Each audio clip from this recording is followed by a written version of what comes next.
AAA at the first break.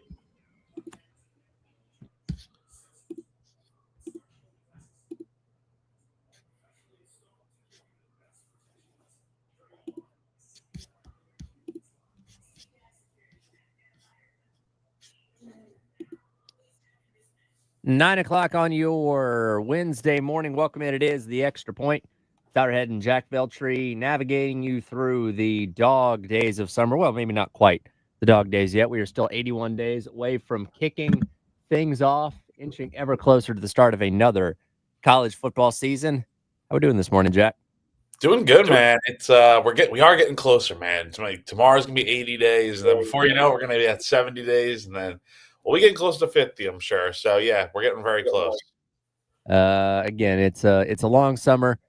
Hopefully, it leads to a good fall. This is coming up, and we have another fun Gamecock football season to talk about because this offseason has been a whole lot better coming off of a 9-win campaign where, again, you have a program that feels like it's nationally relevant compared to a year ago where nobody really gave a crap about South Carolina because they went 5-7 and people just kind of said, okay, that's just, another average South Carolina, below average South Carolina season. No big deal here. But it's nice to be discussed and talked about.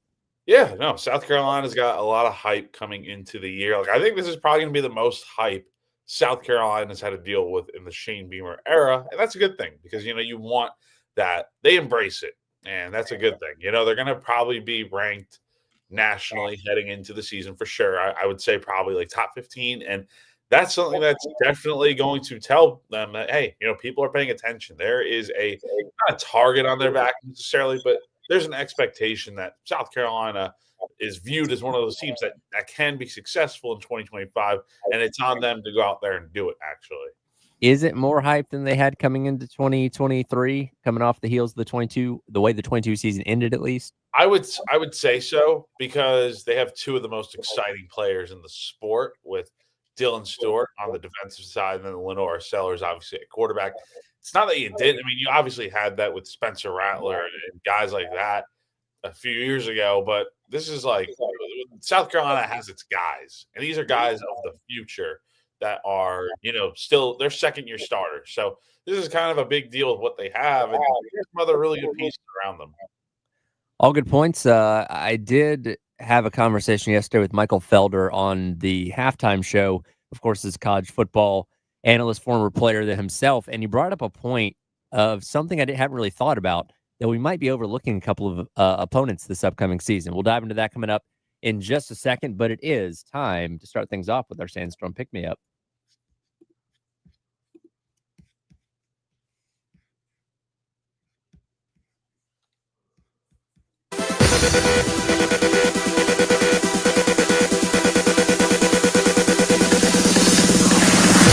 It is time for your 9 a.m. Sandstorm Pick-Me-Up, brought to you by South Carolina's largest injury law firm, George Sink Injury Lawyers. If you've been hurt in the car or at work, call George Sink now at 803 all nines. When you look at this 2025 schedule, and we've gone over it so many different times, of course, it's been, 5-6 months since we've had any actual football to talk about. So we know who the opponents are. We know when the game is being played. We know where the games are being played. For some of them, we have kickoff times now. Is there anybody that stands out to you that you feel like we haven't talked about enough, though? Honestly, I feel like we have not talked enough probably about like Vanderbilt or Kentucky. I feel like those are teams that, honestly, Missouri too, I would say. That first month of the year, I think South Carolina is going to be fine. Going to Como might be tough, but honestly, those are probably the three that I think South Carolina should beat. But again, maybe we're just not talking about them enough. I definitely agree on those. I think the one that stands out more than any, though, and this is what my conversation with Felder led to yesterday, is he asked me directly about Texas A&M. And let's not forget, when A&M came in here last year, they were a top 10 team. They were coming off the heels of a huge victory, I think, against LSU that week before. And, of course, Carolina won that game pretty handily. Everybody stormed the field. It was a great moment. And A&M didn't have the strongest finish to the season. But I think a lot of people would say I wouldn't say greatly overachieved in year number one under Mike Elko, but a solid first year, all things considered.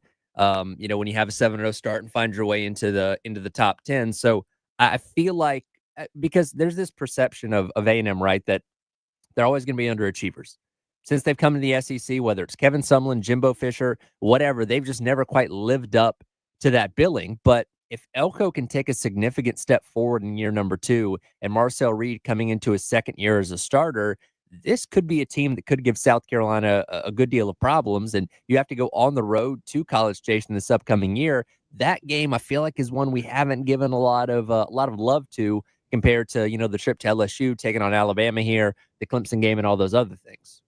Yeah, no, definitely. And this is, like you said, this comes at a time this season where South Carolina might be competing for a playoff spot. The A&M might be competing for one. We don't know for sure. I mean, this is going to be that second week in November. I think it's like November 8th or 9th, and it'll be coming off a bye week for South Carolina as they'll be going to Ole Miss the week before, if I'm not mistaken. So Yep. South Carolina does have its hands full with that kind of matchup, and historically they have not done well going to Kyle Field. They've never won a game there since their merger with the SEC about 2012, 2013, so 2014, I mean. But A&M last year, I mean, they get off to that start with a loss to Notre Dame, but really picked it up from there. And I mean, they didn't lose another game. They played South Carolina, and then ended up losing 3 out of their or 4 out of their last 5, including the bowl game. So, I mean, look, this is a team that the 5 losses is not totally indicative of the type of team they are. They're a very solid one in that. And I think with Marcel Reed becoming the starter last year, I think he's going to continue to learn. It's kind of like DJ Lagway, Lenoris, like those guys that were first-year starters last year, kind of get their feet under them and then really take off this year. And if that's the case for A&M, I could totally see them being one of those teams with a really good quarterback. I think Mike Elko's done a pretty good job so far. They have some pieces out there in College Station. They can be a type of team that is really threatening to not just South Carolina, but kind of across the board with their schedule. They got one of the bigger portal ads of the offseason, a wide receiver, Casey Concepcion from NC State, somebody that South Carolina was very interested in. I don't know. Did you see what his price point at Texas A&M this upcoming season is? $2.5 million. That is $2.5 million. Yeah. For a wide receiver. And this is not like and it's like Casey Concepcion's a good wide receiver, but we're not talking like, is any wide receiver actually worth that much money? I personally, I don't think so, especially not for one that had 460 yards and 6 touchdowns last year. But again, if this were 2023 Casey Concepcion, where he's nearly got 1,000 yards and 10 touchdowns, sure, maybe you could say that. But like 2.5 million that's a lot of money. I think it is important to remember last year Grayson McCall did get hurt early in the season, so he didn't have the best option at quarterback throwing to him for a majority of the year. I think that may have had some effect on his numbers. But again, going back to when we were exploring the idea of him possibly coming to South Carolina, he's somebody when he gets the ball in his hands can make things happen. And again, those 23 numbers really jump out to you. And it's very now. It would be a very A&M thing to overpay for somebody that doesn't quite live up to the reduction, but they've got the money to spend and they feel like this is where it needs to be spent. So that's what they're going to do, I guess. Hey, you know what? More power to them. A&M is one of those programs that I don't know the actual dollar amount, but I mean they obviously spend a lot of money. I mean, like Texas, obviously, all those Texas schools are going to spend a boatload of money, and that's what we see here with A&M. And that's the funny thing, kind of going back to what I said about them underachieving, especially since they've been in the SEC. We've known, and they're not shy about it, they have the resources, right? Let's go back to that 2022 recruiting class that Gabriel Brownlow-Dinley was a part of. What at the time was the most expensive recruiting class of all time. And a lot of those guys aren't there anymore, or those guys just didn't end up panning out when they were at Texas A&M. So, they have the money. They just not been able to get the other things right to be able to capitalize on that. And again, they've been a good program. They've not been a great or an elite program so far in their time in the SEC, save for the 2020 season, where I think they were 5th in the college football playoff rankings and just missed the playoff by 1 spot. They beat Alabama in 2021, but then the wheels, have since fallen off since then. And they're obviously paying a boatload of money for Jimbo Fisher to not be their head coach anymore. So despite the fact that they have more resources than the majority of schools, they haven't been able to put it all together and turn it in to the right amount of success yet. I do like Mike Elko as a head coach. And like I said, year number 1, was solid, not great, but solid. Great start to it, obviously, and kind of faltered down the stretch a little bit. But I got the sneaking suspicion in the back of my head they could be a very, very dangerous team this year. That's the problem with A&M is that they always they're never like they've had some bad years, but like they've never been like that bad, and they've always been good, but not good enough to make the playoff. That's the thing with them because ever since they came to the SEC, I mean, they have not even sniffed the playoff, not made like a national championship appearance, nothing along those lines since the playoff began. And when you look at them, I mean, it's something where I just think they lose a few games. I mean, look at last year. They really did have a chance to make it. I think if they had beaten Texas in that final game of the year, who knows what we're talking about? They might. I think what they were able to potentially go to the SEC title game, right? If they had won that game. So who knows what happens there? But I do think this year, I think the schedule probably is favorable. Like you just go to Notre Dame this year, but I mean, your next toughest game really is LSU and Texas on the road. And other than that, I think you can kind of manage the schedule with home games against Auburn, Mississippi State, Florida. You go to Arkansas. You have South Carolina at home, and you go to Missouri. So I think things are favorable in that sense. Mike Elko is trying to buck a trend that the past two coaches have not been able to do. Kevin Sumlin and Jordan Jimbo Fisher both won 11 and 9 games respectively in their first seasons at Texas A&M, and were never able to eclipse that win total in any of their other seasons there. They set the bar really high in their first year. And again, Elko had an okay first year by winning 8 games, but there was room to improve on that, 9 wins, 10 wins, whatever it may be, to where you're not being always compared to that first season because it was so successful. So I'm interested to see how that plays out. But that trip to College Station in early November, like you said, definitely not going to be an easy one. And again, one that I feel like we've overlooked in a lot of ways compared to everything else on the schedule that South Carolina has. Yeah, again, it does not matter if A&M is good or bad this season. That trip is going to be tough. It could be a noon game. It could be a night game. You hope it's not a night game. But if it is like just a random time of day, I mean, it's going to be tough just because that crowd, they'll pack it out regardless. Now, it does play into South Carolina's hand that game is in November. We know that Beamer teams, for whatever reason, play their best football in November, and especially coming off of a bye week after playing Ole Miss, at the end of October, that could hopefully prove beneficial to this team. And again, what's going to be a place that's not treated them well over the years. Yeah, and they've done fairly well coming off of bye weeks. I would say the only exception to that is the Ole Miss game last year. But Yeah. besides that, they do a pretty good job of preparation and stuff with all that stuff. So I think this is going to come at an opportune time for South Carolina. And even if they're not necessarily in the playoff mix again, they are one of those teams that does play better in November, as you mentioned, Tyler. So this is probably around the time of year that maybe they'll get hot and get a big win at College Station. And maybe that's a game where we see a crazy play that we're talking about for years and years to come as one of the most memorable in program history, with South Carolina escaping with victory. Kind of leads us into our next point that ESPN put out their top 25 plays of the 2000s. And yes, the Clowney hit is on there. We'll hit that coming up next. It is the Extra Point. Tyler Head and Jack Feltry along with you on your Wednesday here on The Game.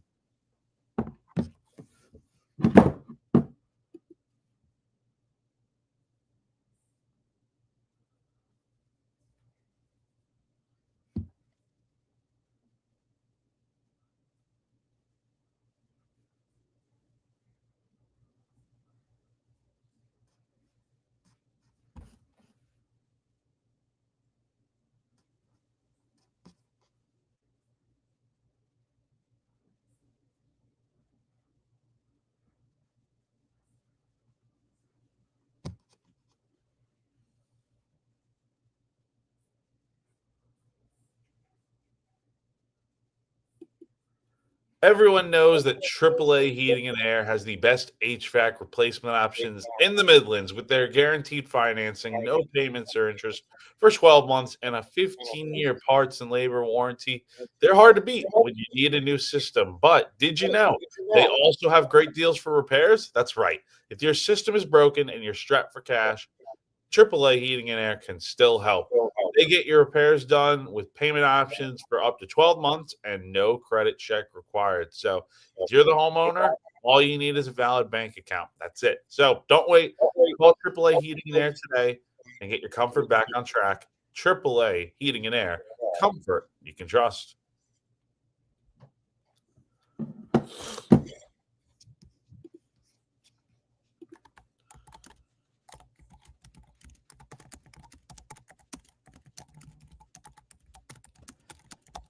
fans, Father's Day is June 15th, and if Dad is a Gamecock, Gamecock Traditions has the perfect gift for him. Baby Dad needs a new polo. Gamecock Traditions has Under Armour, Cutter and Buck, and Johnny O designs that will be sure to please him. Does Dad need a new favorite hat? Gamecock Traditions has over 100 styles in all colors and with every logo imaginable. Gamecock Traditions has ties, wallets, belts, and many other Gamecock items. Shop online, GamecockTraditions.com, or at either of their 2 locations. Gamecock Traditions, your Father's Day Gamecock headquarters. Twin Peaks is the best in the game. Here, the ultimate lunch lineup boasts wall-to-wall sports and scenic views. When you're hungry and in a hurry, the Scratch Kitchen delivers lunch in the clutch. I mean, where else can you order a 29-degree draft beer and a quickie combo on your lunch break? Only at Twin Peaks, the #1 sports bar. Twin Peaks Scratch Kitchen scores every time. Dig into hand-smashed burgers, chef-inspired flatbreads, and more at your local lodge. It's the Love Chevrolet countdown to Gamecock football. 81 days till kickoff. No games, no add-ons, no surprises. No wonder so many people buy with confidence at Love Chevy. Home of the $1,000 low price guarantee. 26 and represented at lovechevy.com. Together, let's drive. If you've ever been to a Palmetto Citizens Federal Credit Union, you know there's something different about the people who work there. They're the type of people who mail a wallet they found on the street back to the owner, who always share their fries, who say bless you when you sneeze, even if it's like 5 sneezes in a row, who get just as excited when something good happens to you as if it happened to them. You know what? Maybe you should just stop by sometime and see for yourself. Palmetto Citizens. Feel the love. Federally insured by NCUA. I'm Ultima Morgan and Morgan and Morgan. Every time one of my children started driving, it was terrifying. I am quite aware of the dangers being on the road. Thousands of accidents happen across the country. We see it every day. These families' lives will be changed in an instant. We fight for these families as if they were our own. We've become America's largest injury law firm by winning cases just like these. If you've been injured in a car accident, call us. Injured? Dial Pound Law or visit forthepeople.com for an office near you. Looking for construction equipment? Purple Wave is proud of their Valfair construction lineup selling June 12th. Bid on late model machinery selling near you. Highlights include 2023 Cat 745 haul trucks, 2024 Cat D6 dozers, and a 2024 Cat 340 excavator. But 23 haul trucks, 19 dozers, and 9 excavators from brands including Cat, John Deere, Volvo, and more. This no reserve auction has pieces that are hard to find. Don't miss this rare opportunity to upgrade your fleet. Start looking now at purplewave.com. Powered by Integrated Media, the Game TV, sponsored by Shepherd's Glass. For auto, home, and commercial glass, shepherdsglass.com. In Chapin and West Columbia, the Game TV, sponsored by Shepherd's Glass.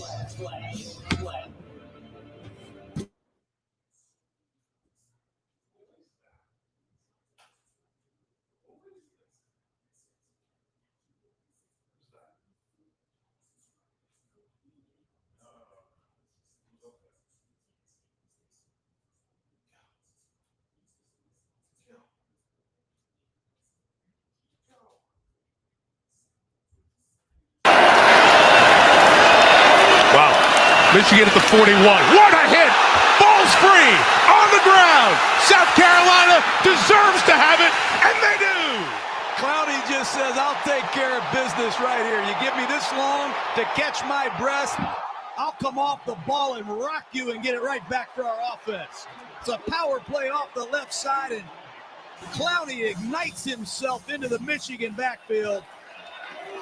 Welcome back in. It is the Extra Point. Tyler Head and Jack Beltry along with you on your Wednesday here on the game. January 1st, 2013, the Outback Bowl between South Carolina and Michigan. The Clowney hit. You say those 2 words, and everybody knows exactly what you're talking about as he lit up Michigan running back Vincent Smith, recovered the fumble that obviously helped South Carolina out tremendously in that game after a controversial call a few moments earlier that awarded Michigan a undeserved first down that had Spurrier losing his mind. But as they say, Jack, ball don't lie. And that hit ended up on number 11 for ESPN's top 25 plays since the year 2000. I can't believe that play is number 11. I mean, we still talk about it. I mean, obviously not just South Carolina, local people here talk about that play. I mean, that played nationally. Obviously, it's still getting talked about a lot to this day with this ESPN ranking here. And I remember, just like it's yesterday. I mean, just you see, like I think I was in middle school when that happened, and you just see people talking about it all the time and stuff, and it's like How is that even like humanly possible to be a football player and knocking another guy's helmet off, like blowing it back to on a hit? I mean, that's just insane. I think if you polled a lot of people and said, outside of Columbia, obviously, like, what's the most definitive moment of Gamecock football? They would probably say that because, again, it's been replayed 10 billion times since then. And, like, obviously, Clowney had a phenomenal career here at South Carolina, went on to be the #1 overall pick. But, like, I think that to a lot of people cements his legacy even further because over time, like, stats fade a little bit, right? Like, people forget, okay, you had the X amount of sacks in this year, and people forget how just how much of a freak you were on the field because we're not going back and watching these games over and over again. But when you have a highlight like that, especially as vicious as it was, that's the memory that's going to last in a lot of people's minds. Again, outside of the Columbia bubble, when you think of Jadeveon Clowney, you instantly think of that moment. Especially in the modern era. Like, I mean, that play happened in 2013. So we're talking like, a little over a decade ago. And yeah, that's probably the defining moment until South Carolina maybe gets to the playoff or something like that happens. We'll see. But yeah, I mean, that play was definitely just insane. It's crazy. It has been 12 years since that did happen.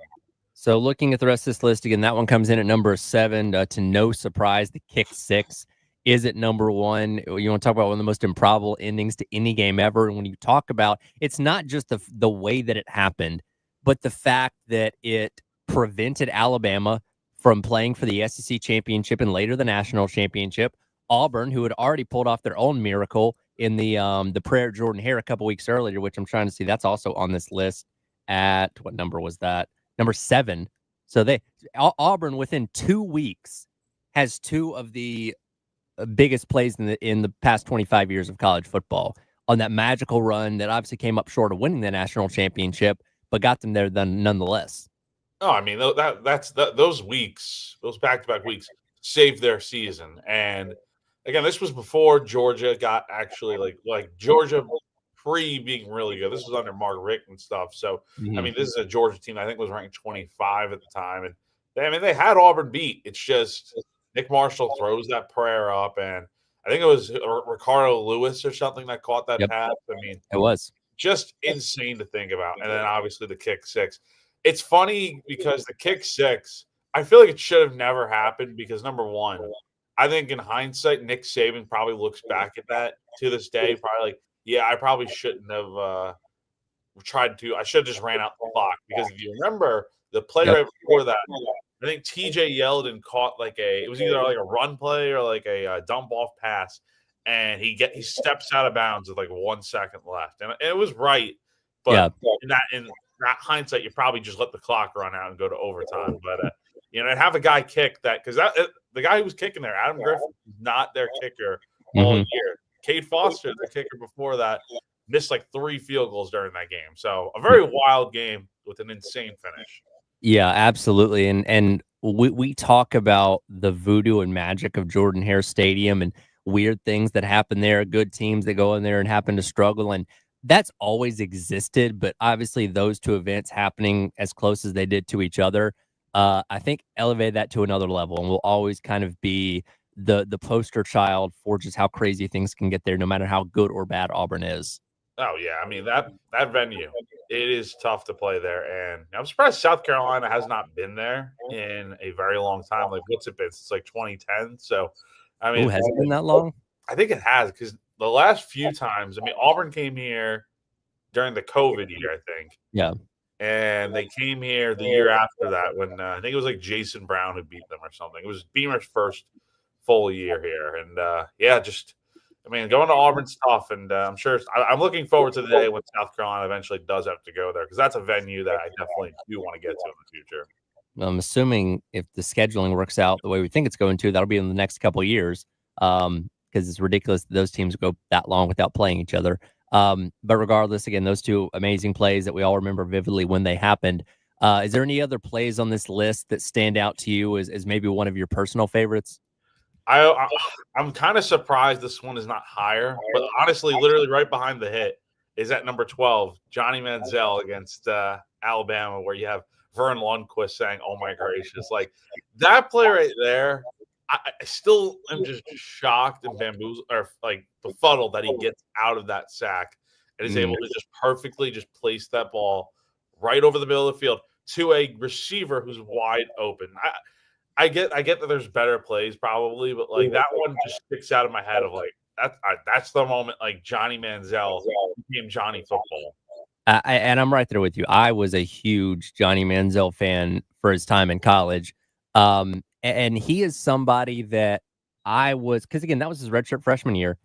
He had been doing some crazy stuff already earlier in that season, but that moment there, and especially considering the fact that A&M was in their first year in the conference, going into the defending national champions home and beating them and that play was not the reason why they beat them, but that was certainly a contributing factor that the ball literally slips out of his hand, gathers it back up, and then throws a touchdown pass.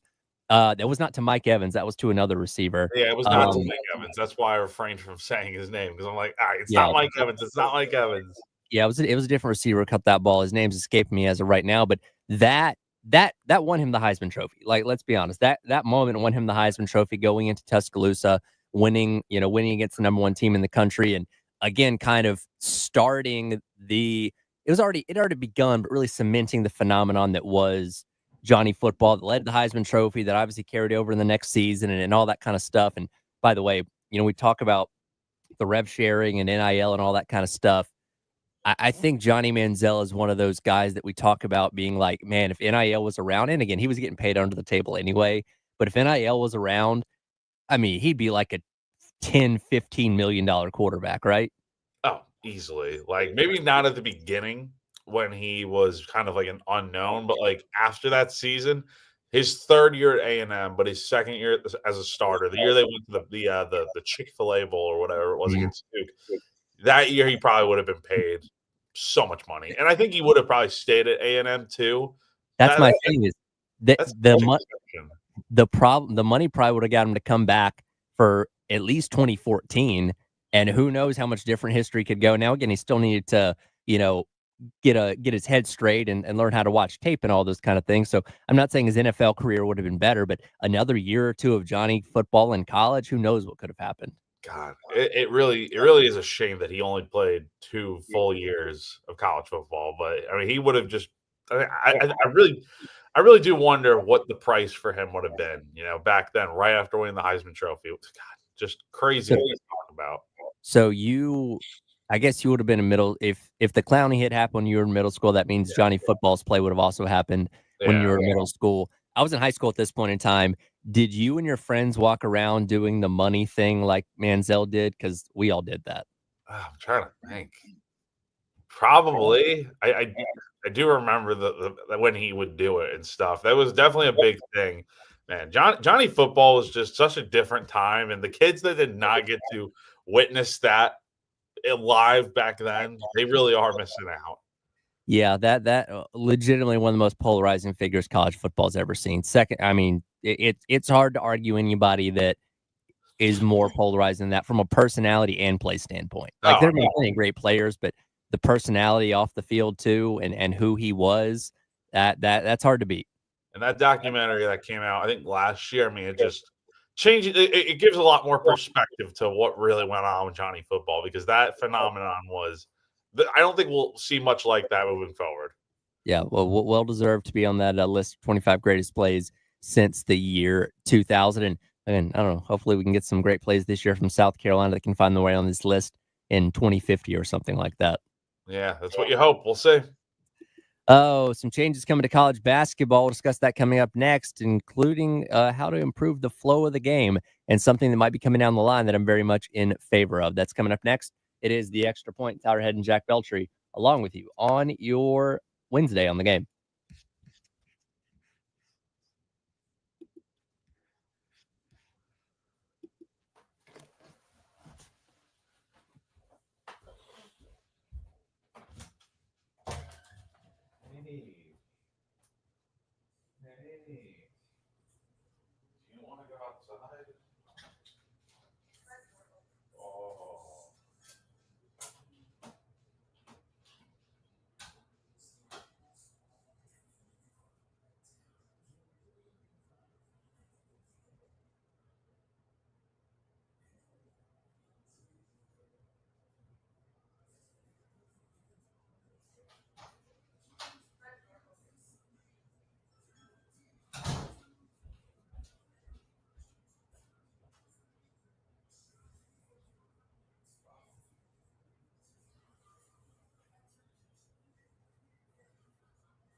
Welcome back in. It is the Extra Point. Tyler Head and Jack Beltry with you on your Wednesday here on the game.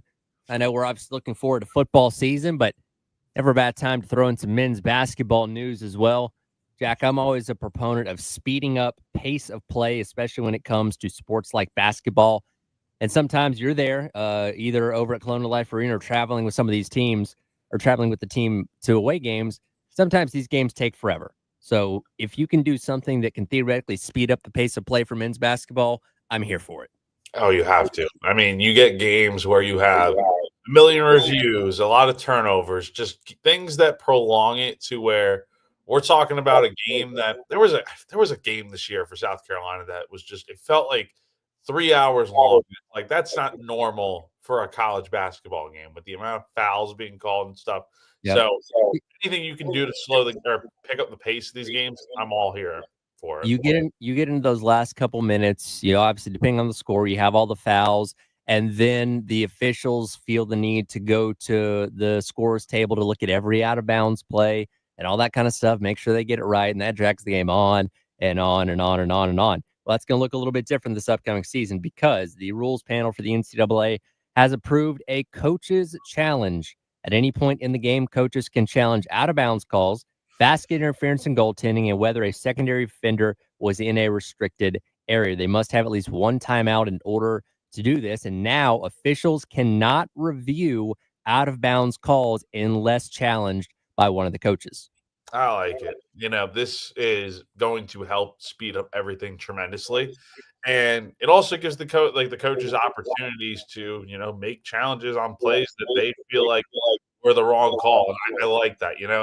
It's a similar system to what the NBA has here. And that kind of is what I don't know why it's taken this long for college basketball to kind of do the same exact thing as what the next league ahead of them does. So I like it from all aspects here. Now, the coaches will not be able to challenge things like timing mistakes, scoring errors, shot clock violations, 2 versus 3 point field goals, flagrant fouls, etc. Those things could potentially be on the table at some point down the line, but those will still be up to the officials themselves. But again, when you talk about some of the more meticulous things that sometimes don't really have any bearing on the outcome of the game itself, like, okay, whose possession is it after this ball went out of bounds? Those kind of things are being put in the control of the coaches now to challenge if they feel like it's worth it. And again, like you said, in football, you have to balance. Okay, if I got one opportunity to do this, I got a timeout. Can I use it? And is this going to be beneficial to my team in terms of the outcome of the game, or am I going to let this slide and let the game keep rolling? Yeah, and here's the thing, like you said, if the initial challenge is unsuccessful, you're not able to challenge the rest of the game. So you're kind of like you're trying to really make sure you get this thing right. And I wonder how teams will go about doing this because in baseball, you see that teams are kind of like they have the phone in the dugout and they're kind of like I think they're probably calling like, hey, like is this worth challenging or not? And most cases it is, but sometimes it's not. And so I kind of wonder what college basketball will have here, if anything, or if it's kind of just like an in the moment judgment thing of like, hey, like we think this is going to be something that we can, get overturned here in our favor. Well, I think, and especially when we talk about out of bounds calls where there is a brief stoppage anyway to obviously get everybody reset and get the ball back into play. I feel like in that moment, and again, it's one of those things, like when you played like the Madden games, the NCAA games growing up, and if you had a play that you wanted to challenge, you couldn't go back and watch the replay first or else it wouldn't let you challenge it. I feel like it's like this, like you have to go off based on what your eyes see. And if you think you're in the right, you're going to challenge really quick. Same thing with goaltending or basket interference. You have to make a split-second decision then to be able to and I don't know what the signal to the challenge is going to be necessarily, but signal to one of the officials, hey, I want to challenge this. And again, hopefully we can speed through these things pretty quickly and keep the game rolling. No, I like it. And again, these games should not be taking more than 2 hours. Like again, dealing with commercials and stuff and media timeouts, that's normal stuff. That's part of why the game is slowed down. That's not as big of an issue. Though I do think maybe there should be less media timeouts just because there are so many. But I do think in terms of this whole challenge system now being implemented, I think it really is going to do some numbers in terms of the difference between how long a game was last year versus this upcoming season, and we'll see some big differences right off the bat, I think.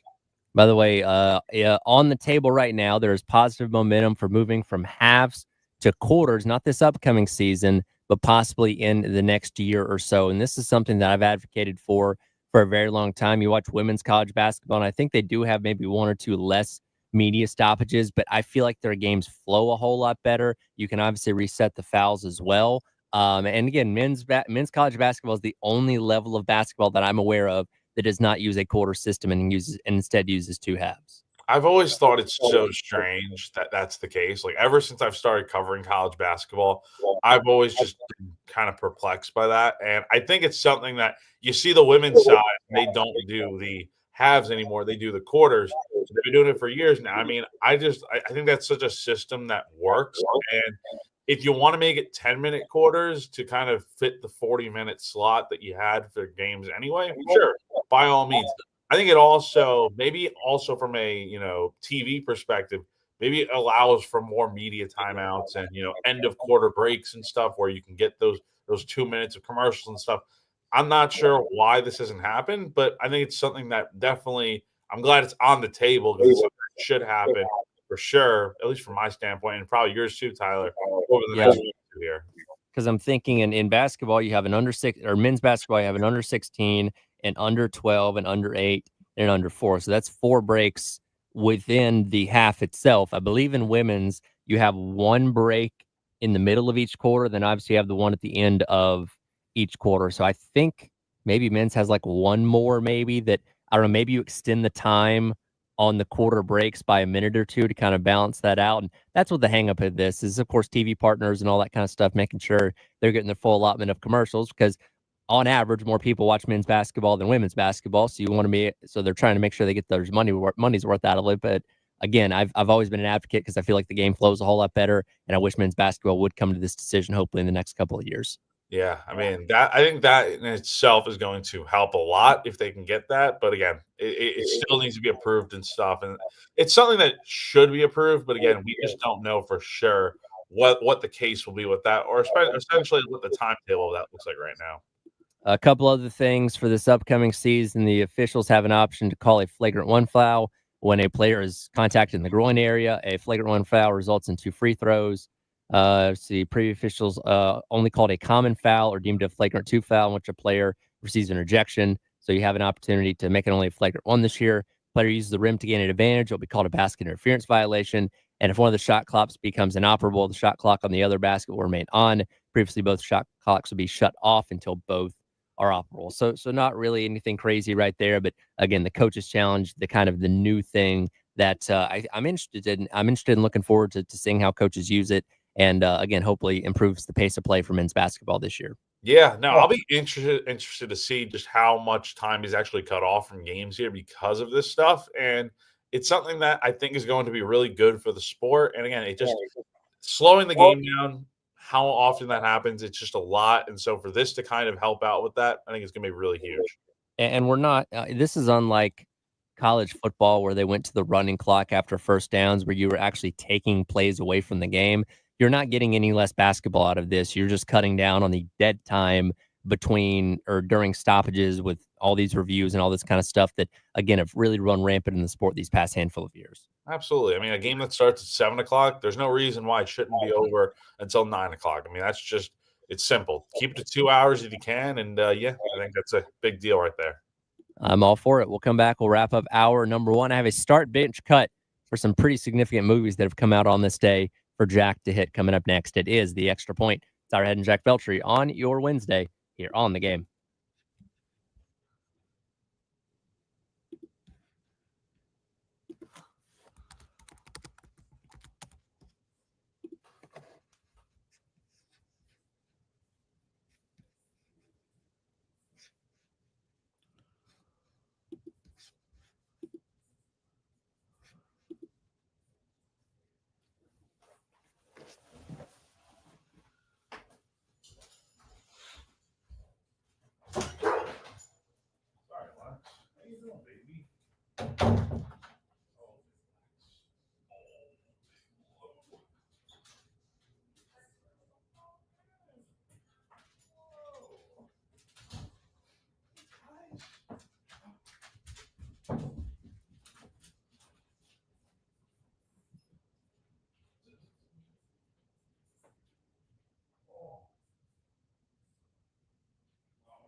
Come on. No. Go play.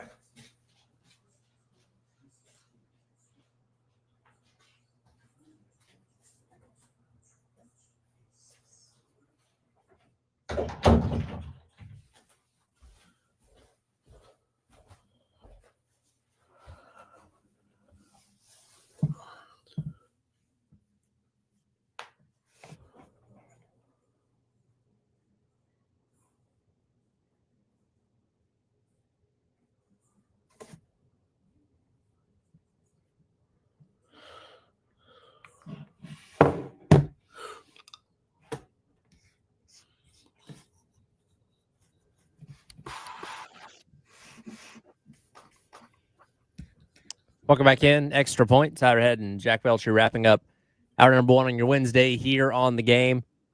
Again, if you are not familiar, Jack is a resident movie expert here.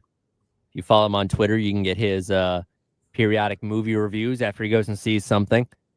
And I feel like today is the perfect opportunity to give you a game that we love to play here called Start Bench Cut. Today is June the 11th. There's a lot of great movies that have come out on June the 11th, but I narrowed it down to 3 that I want to see how you divvy these up between start benching and cutting. Movies that have come out today include Jurassic Park, Ferris Bueller's Day Off, and the cult comedy classic Napoleon Dynamite. So, Jack, start, bench, cut those 3 movies. Well, I think because one of them didn't come out. Actually, Napoleon Dynamite came out.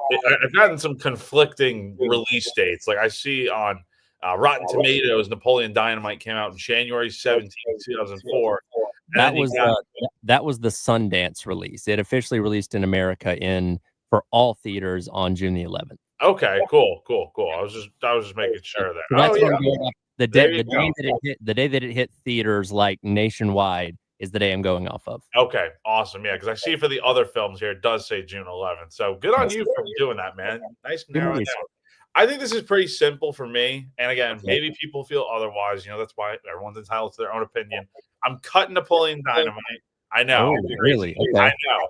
Because it's like picking like your favorite child. It's just so hard to do because they're all so good. I'm benching Jurassic Park. I love me some Jurassic Park. For its time, it's a amazing film. Amazing film. Spielberg knocks it out of the park with the dinosaurs, man. So many classic scenes, great cast, love it. But man, when I watch Ferris Bueller's Day Off, like it's so classic, it's nostalgia. It's such a different it's just a very simple but well executed film that I would start any day of the week. I love the charm that comes with Ferris Bueller and Ferris Bueller's Day Off. Now, is that the movie out of these 3 you've probably seen the most? Yeah, I would say so. I really do enjoy the other 2, but I would say for me, Ferris Bueller's Day Off. I think I saw it like when I was a kid. I mean, I've seen it a bunch since then. It's just a great movie. See, I think I could actually quote the entire Napoleon Dynamite movie from beginning to end without issue because I've seen it that many times. So let's flip this. You start bench cut. What do you got? I would definitely start Napoleon Dynamite. That's my favorite out of the 3. Man, benching and cutting. These are some good movies. And that's why I posed this to you because I knew it would be a hard question. 3 very different but very important movies in their own right. Man, I guess I would bench Jurassic Park, and I guess I'd have to cut Ferris Bueller's Day Off. And I love that movie. Phenomenal movie. I've seen it many, many times, but I don't know. I guess out of the 3, it would probably fall to the bottom. It's a tough decision. And I think you could easily start any of these movies. Like the fact that you have to cut one of them is just crazy to me. But like, I don't know. I mean, they all came out in different decades, which is also kind of interesting. But then again, they're all so different. Like Napoleon and Ferris, I feel like you can kind of maybe compare them a little bit, just because I don't think they're as grand in scale compared to Jurassic. But I mean, these are just all 3 classic films that we're talking about here. Well, compared to the budget of Jurassic Park, I mean, Napoleon Dynamite was basically made with $20 and a camcorder. Essentially, it was never supposed to be as big as it was, but kind of got a cult following and is beloved 20 plus years later.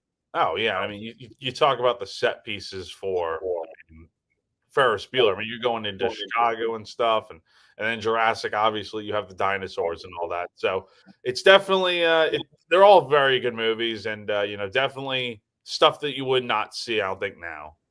Yeah, definitely so. But again, I know I can always pose a question to you and get a good answer out of it. So I don't know. We'll see if I can come up with something different for tomorrow. Yeah, I like it, man. It's awesome.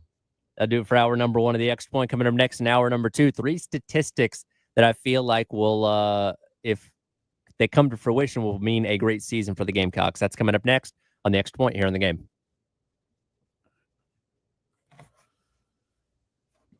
All right, man. See ya. All right, good stuff. Thanks. Yep.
Welcome back in. Hour number 2.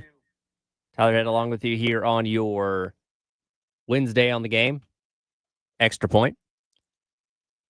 Started something yesterday that I want to continue as we navigate through the 10 o'clock hour going forward, and that's a word of the day as it relates to the Gamecocks. Yesterday's word of the day was momentum, as we talked with Chris about the weekend that was from South Carolina on a recruiting standpoint. Obviously, being able to land 3 commitments for the 2026 class within the past couple of days with the Harris twins, and then 2 days ago now with KJ Johnson. So things obviously trending in the right direction there. Today's word, though, is going to be statistics. Obviously, statistics huge in any sport, but especially in the sport of football. And I'm a big numbers guy because I do think statistics can often tell you the story of how something goes either good or something goes bad. And when you kind of look at South Carolina in 2025, I've kind of come up with 3 different statistics at 3 levels of the game: offense, defense, and special teams, that I feel like if these individual players can accomplish them, it will mean South Carolina has a very successful season as a whole. Starting off with the offense, Lenore Sellers, I feel like, must cut his total turnovers at least in half. So last year, 7 interceptions, 11 fumbles. I don't think that was total fumbles lost. I think that was just fumbles in general that he put on the ground. But either way, he put the ball in harm's way a lot. And in addition to those 7 interceptions, he had 19 turnover-worthy plays. So there were 12 more opportunities, and again, this is Pro Football Focus, that they deemed were dangerous enough throws that they could have been potentially turnovers. So that's something that I obviously need to get way, way down this upcoming season. And we saw as the season went along, he got a little bit better at it. Still had 3 turnover-worthy plays in that Clemson game. But it's something that as you talk about the progression and maturity of a quarterback, you need him to continue to improve on to obviously keep the ball in the hands of the offense. Because how many times last year, whether it be an interception or a fumble, did it seem like South Carolina was maybe getting the momentum on their side, and then boom, they ended up turning the ball over immediately. Going back to the Alabama game, I think when South Carolina was up by 5 in that one and then gotten the interception off Jalen Milroe, I believe right there about midfield, they immediately turned the ball back over with a Lenore Sellers fumble, if I'm remembering that right off the top of my head. So that's something that really needs to get cleaned up. Sellers is obviously an amazing athlete. He is a very smart football player. I think he processes things pretty well. That's something that obviously Shula talked about continuing to improve on and continue to make him better at. But not putting the ball in harm's way, I think, will go a very long way for this team this upcoming season, being smarter where his throws go. And obviously when he is carrying the ball, just making sure you're keeping it high and tight and not putting the ball on the ground anymore. And I think that's an easy one to kind of look at and say, okay, yeah, if you turn the ball over a few amount of times, your team's probably going to be, in a lot better of a situation. But being the straw that stirs the drink for this offense, especially as we talk about so many unknowns and so many questions about this team in general, especially on the offensive side of the football, it all runs through Sellers. I think Sellers, and we talked about this with Michael Felder yesterday on the halftime show, I think Sellers is going to have to do a lot of heavy lifting, particularly early on in the season when it comes to getting this offense up to speed and up where it needs to be. But if he's constantly turning the ball over with interceptions and fumbles and continuing to put the ball in harm's way, that's going to severely hinder what is once again going to be a very challenging schedule for South Carolina to navigate through if they want to put themselves in position to be able to replicate the success from a year ago and hopefully get themselves this time in to the college football playoff. So there's your offensive statistic. Defensively, I need a edge player not named Dylan Stewart to get at least 5 sacks this upcoming season. Now that's high bar to set. I will admit. Last year you had Kyle Kennard with 11.5. And, nobody saw that coming. He came in and really set the world on fire right from the jump. In that Old Dominion game, did he force a fumble on the first or second play of the game? Set the tone early and obviously ended up having a Bronco Nagurski award-winning worthy season here in his 1 year at South Carolina. And that's asking a lot of somebody to say, hey, you know what?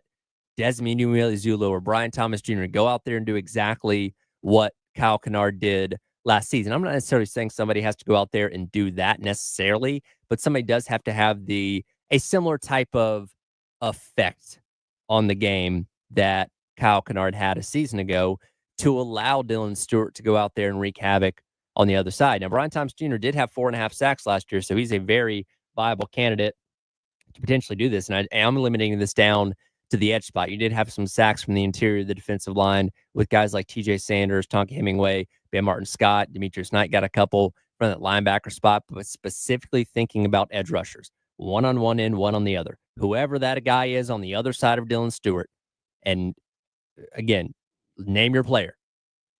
I need somebody over there to have a strong effect on the game to where other teams are having to account for you, right? Other teams are having to look and say, okay, do we double Dylan Stewart or do we double this other guy? And having to make a decision because it's kind of pick your poison, right? As we've talked about a lot with Kyle Kennard, where you had a choice between a guy on his way to the Bronco Nagurski Award or a freak true freshman on the other side that's wreaking havoc constantly on which one you're going to choose to block.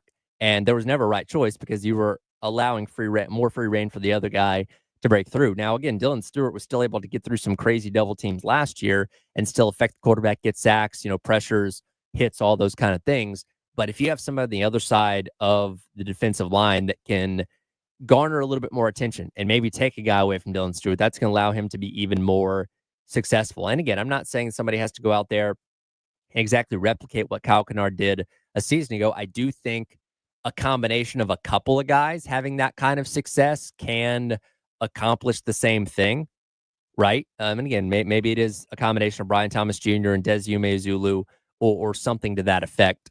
But you just need that other presence on the line, on the other side of the line, the defensive line, to not have all the attention put on Dylan Stewart constantly. He's still going to get a lot of attention. Again, on the scouting report for South Carolina every single week, it's going to be, boom, contain Dylan Stewart with, double teams or whatever it may be, or moving plays away from that side of the line of scrimmage. They're always going to account for him. But if you can get somebody on the other side that lines up that can just take a little bit of attention away from him, maybe for a play or two, allow Dylan Stewart to go out there and eat, then I think he's going to have a very successful season. And I think this defense can have a very successful season as well. Again, one that we still have a lot of questions about outside of Dylan Stewart, but I do think that's pretty key statistic and hopefully leading to South Carolina having more success or having just as much, if not more success than this defense had a season ago. Statistic number 3. I don't know who the kicker's going to be, but I need them to at least make 85% of their field goals. Look, expecting perfection is asking a lot, especially for, again, whoever the kicker ends up being, to have never done it at the college level before. Much like, Alex Herrera a season ago, who ended up completing 71% of his field goals, but you need a consistent kicking game. And again, South Carolina is a program, especially in the Beamer era, that has a long and proud history when it comes to just special teams in general. Again, Beamer ball is very much a thing that people know this, know this program, know this program for. And if you can always have consistency at that spot, then you can go to it in big game situations. And again, I'm not trying to pile on Alex Herrera, from a season ago, but he missed some pretty crucial kicks that would have been vital in South Carolina potentially winning a couple more games and getting into the college football playoff. Missed the kick that would have tied the game against LSU. Missed a very key kick towards the end of the game against Alabama that could have obviously helped them win that one. So, again, if it's Mason Love or whoever it may be, whoever is kicking this upcoming season, I just need you to be more consistent. I need you to be somebody that's going to go out there when your number is called, no matter what the situation is, whether it be a 35-yard field goal in the first quarter when you're already up by 14 points, or a game-time field goal in Baton Rouge at night to try and send the game into overtime or try and win the game or whatever it may be. We just need consistency. And again, I'm not going to sit here out and say, well, you need to be 100% because, that would obviously be awesome if that was the case. But I'm going to set the bar moderately high at 85% and say I need somebody to go out there and kick better than that to allow that belief, right? Because there were times last year where South Carolina just opted not to kick field goals because they didn't have seem to not have that belief in Alex Herrera, especially as you got into those longer range kicks where he was 8 of 12 when it came to 40 plus. And yeah, when you're kicking 50 plus yard field goals, that's a little bit tricky, but most college kickers should be able to make consistently between that 40 to 45 to 49. I'd say more often than not. So again, I feel like I'm not asking too much here, but just having a kicker that can consistently make it above an 85% clip, I think will go a long way. And again, somebody that, again, if it's Mason Love or whoever it may be, when you see them try it out on the field, you're not immediately worried.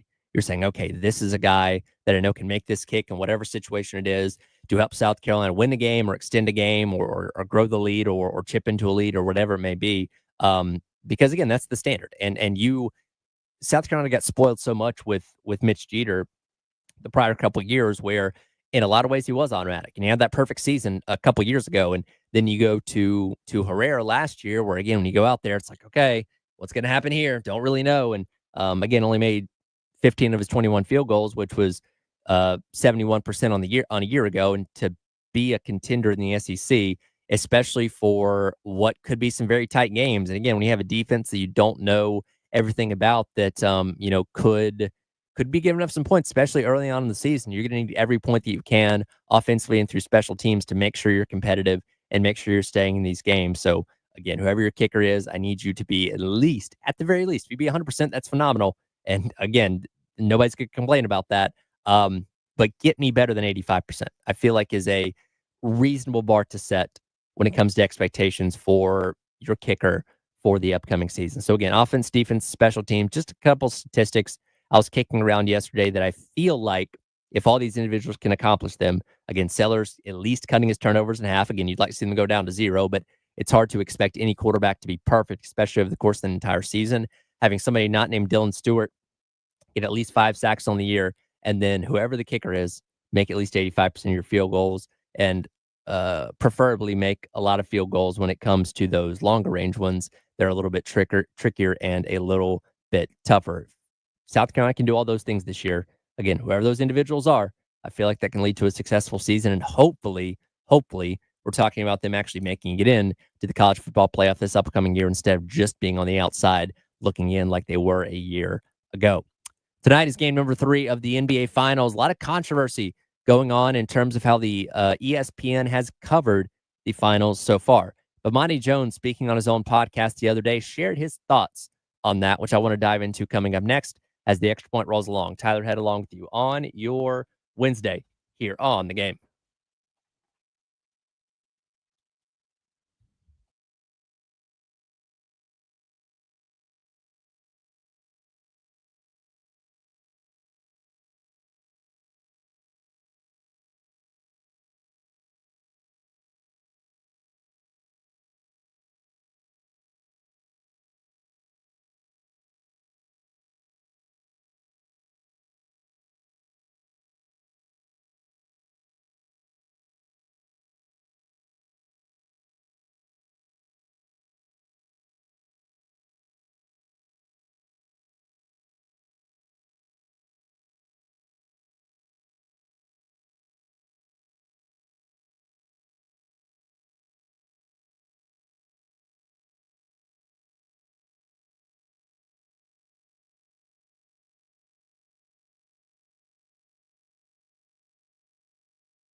Welcome back in. It is the Extra Point. Tyler Head along with you here on your Wednesday on the Game. Coming up tonight at 8:30 on ABC, you get game number 3 of the NBA Finals.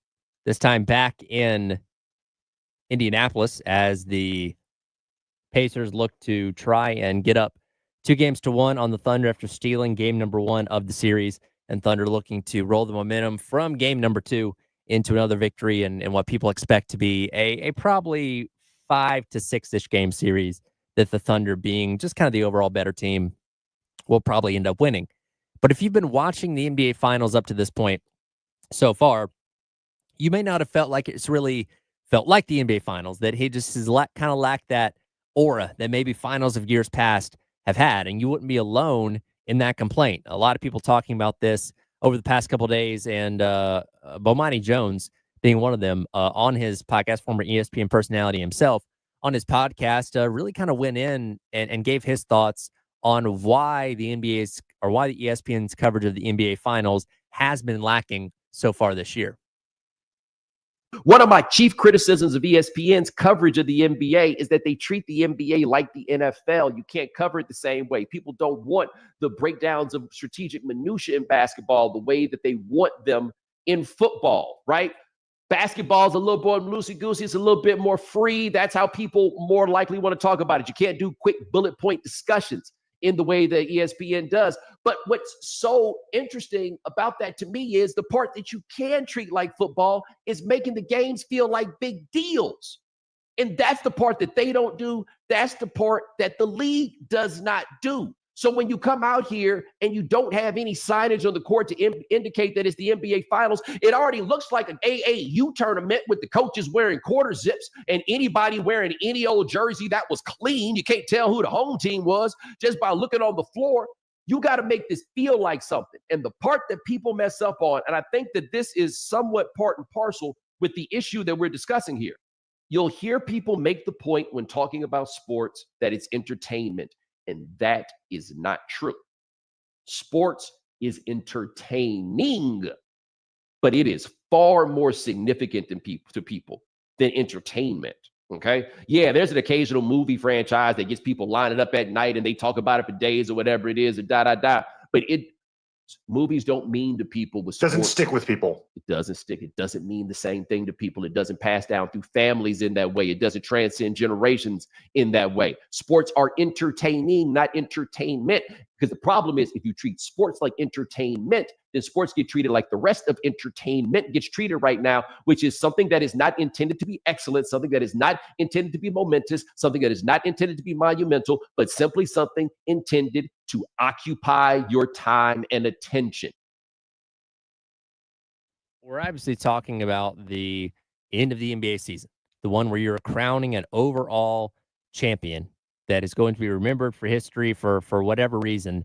And Bomani Jones is right. This does feel like just kind of an average NBA game during the regular season. If you didn't know otherwise and you weren't looking at the little gold bar graphic at the bottom of the screen, you wouldn't really know it was the NBA Finals. And a lot of people point fingers at, okay, the court doesn't look the same as it had in years past, where they used to have the big Larry O'Brien trophy and the script finals and all that kind of stuff. And that does play a part in it. And you notice that ESPN and the NBA the other day did address that by putting the little crude graphic, or the little like PNG graphic of the Larry O'Brien trophy on the court digitally during the broadcast that didn't even last the entire game. I guess they realized it kind of looked a little bit silly, but they were listening to those kind of complaints and did try to address it as best they could in a short timely manner, because I imagine it does take some time to get one of those big stickers printed up to put on the court itself. But I think the TV presentation is a more important thing to kind of look at here. And when I'm watching the NBA Finals these past couple of weeks, you tune in and they have a 30-minute or so NBA countdown leading up to start the game.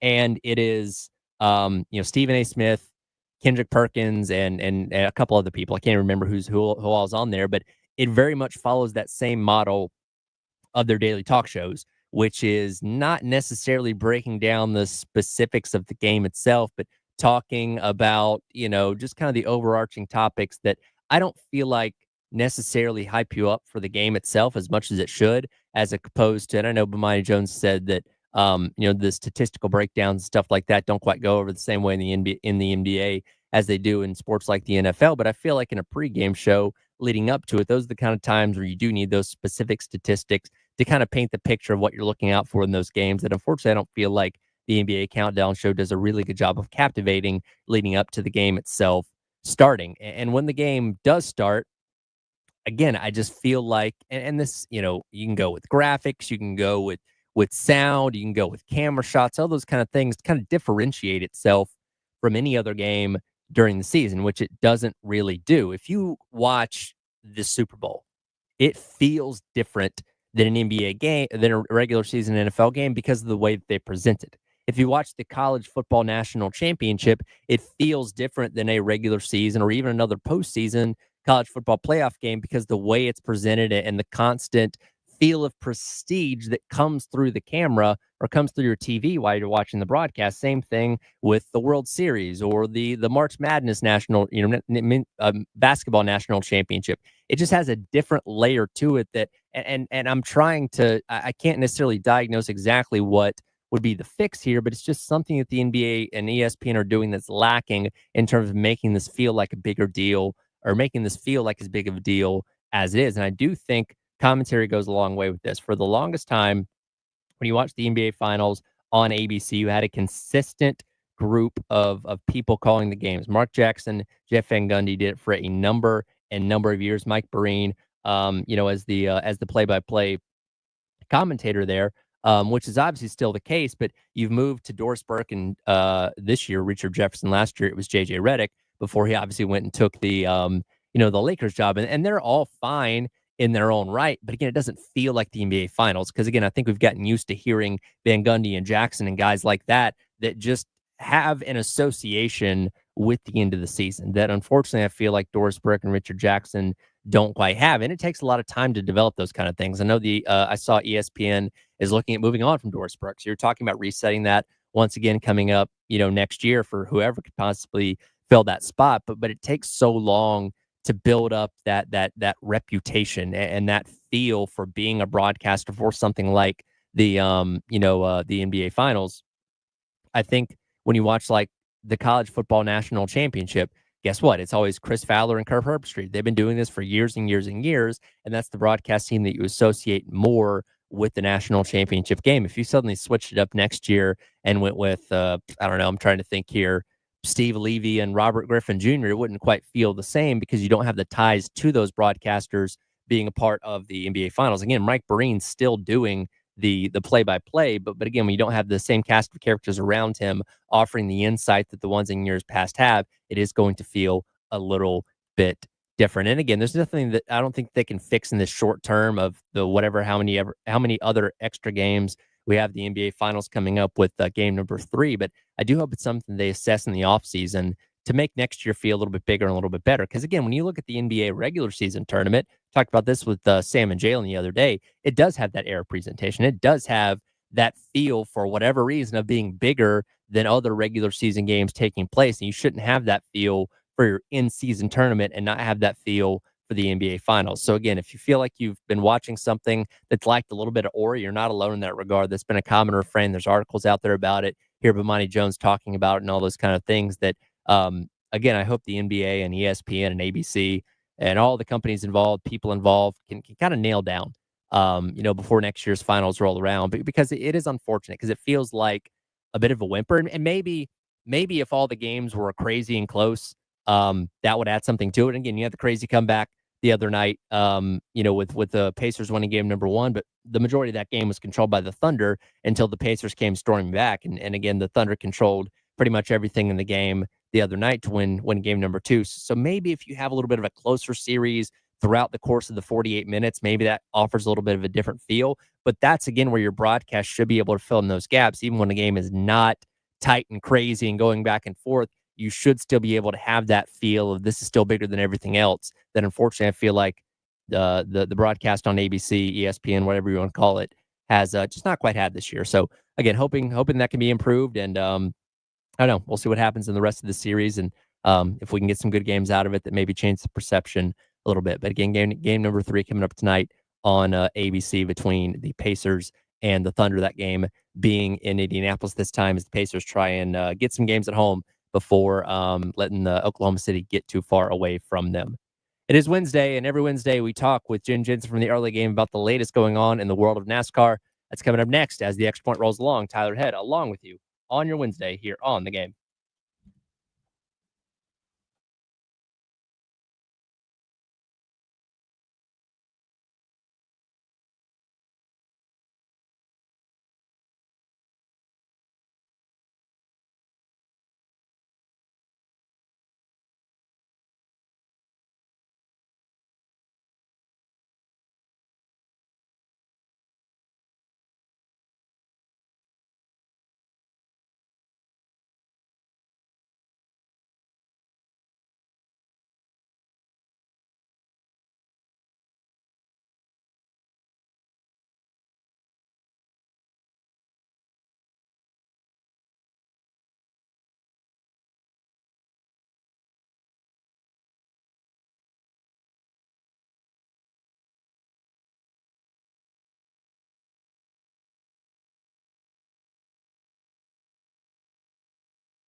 24's out of gas, coming to pit road. 24 didn't make it, so that means the 11 has to be close. Can the 11 nurse this thing around for one more? Here comes Denny Hamlin.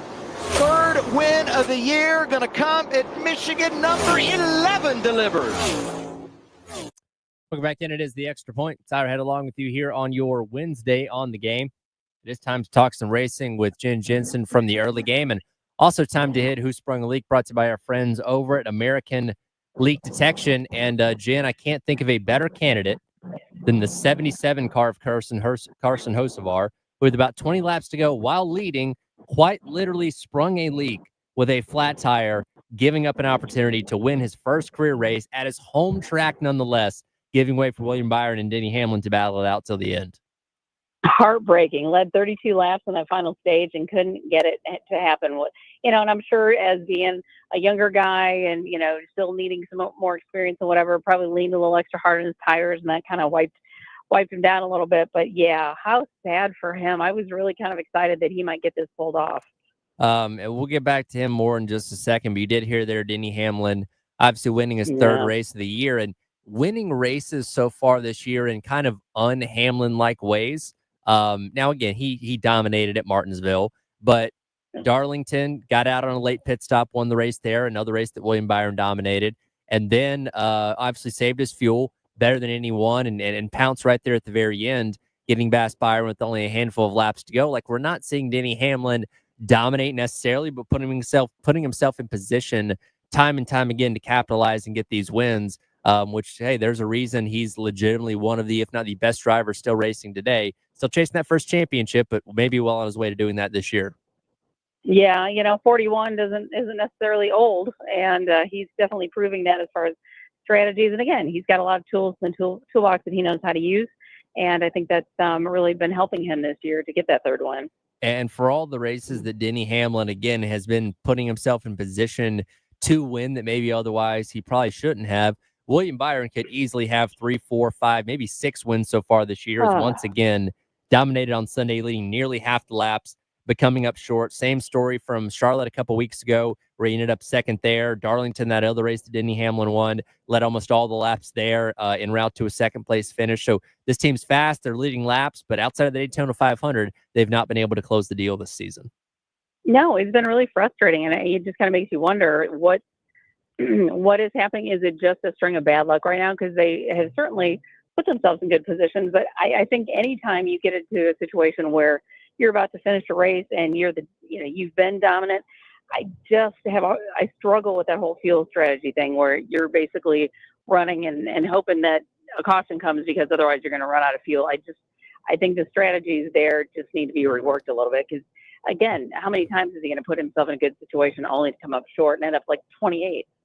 Yeah, and it's one of those things. Look, he's leading the points as of right now. Obviously, has the one win at Daytona, but we obviously know when it comes to advancing in the playoffs, you need as many playoff points as you can. And when I think about the potential 15 to 20 that he's left on the table with wins that he otherwise should have had, I feel like that's something that could seriously come back to bite him once we get in the playoffs by not having those points by virtue of not closing the deal and winning some of these races. And that's a really good point, because it could get very dicey, it could get very close. And yeah, it's not just you're winning to get in. There's more to it than just your win. Okay, you're good to go. Yeah, so it could end up really, like you said, biting them in the long run when you get into the playoffs. Getting back to Carson Hocevar, again, a heartbreaker there, as he was certainly in position once again to maybe win his first race. And, the result of, the finish that he got on Sunday is obviously not going to show for it coming home in 29th. But this is yet another example, like Nashville last week, like Charlotte a couple weeks ago, where this team has the speed. He's up there duking it out with the best in the sport, and William Byron, Denny Hamlin, Ross Chastain, guys like that.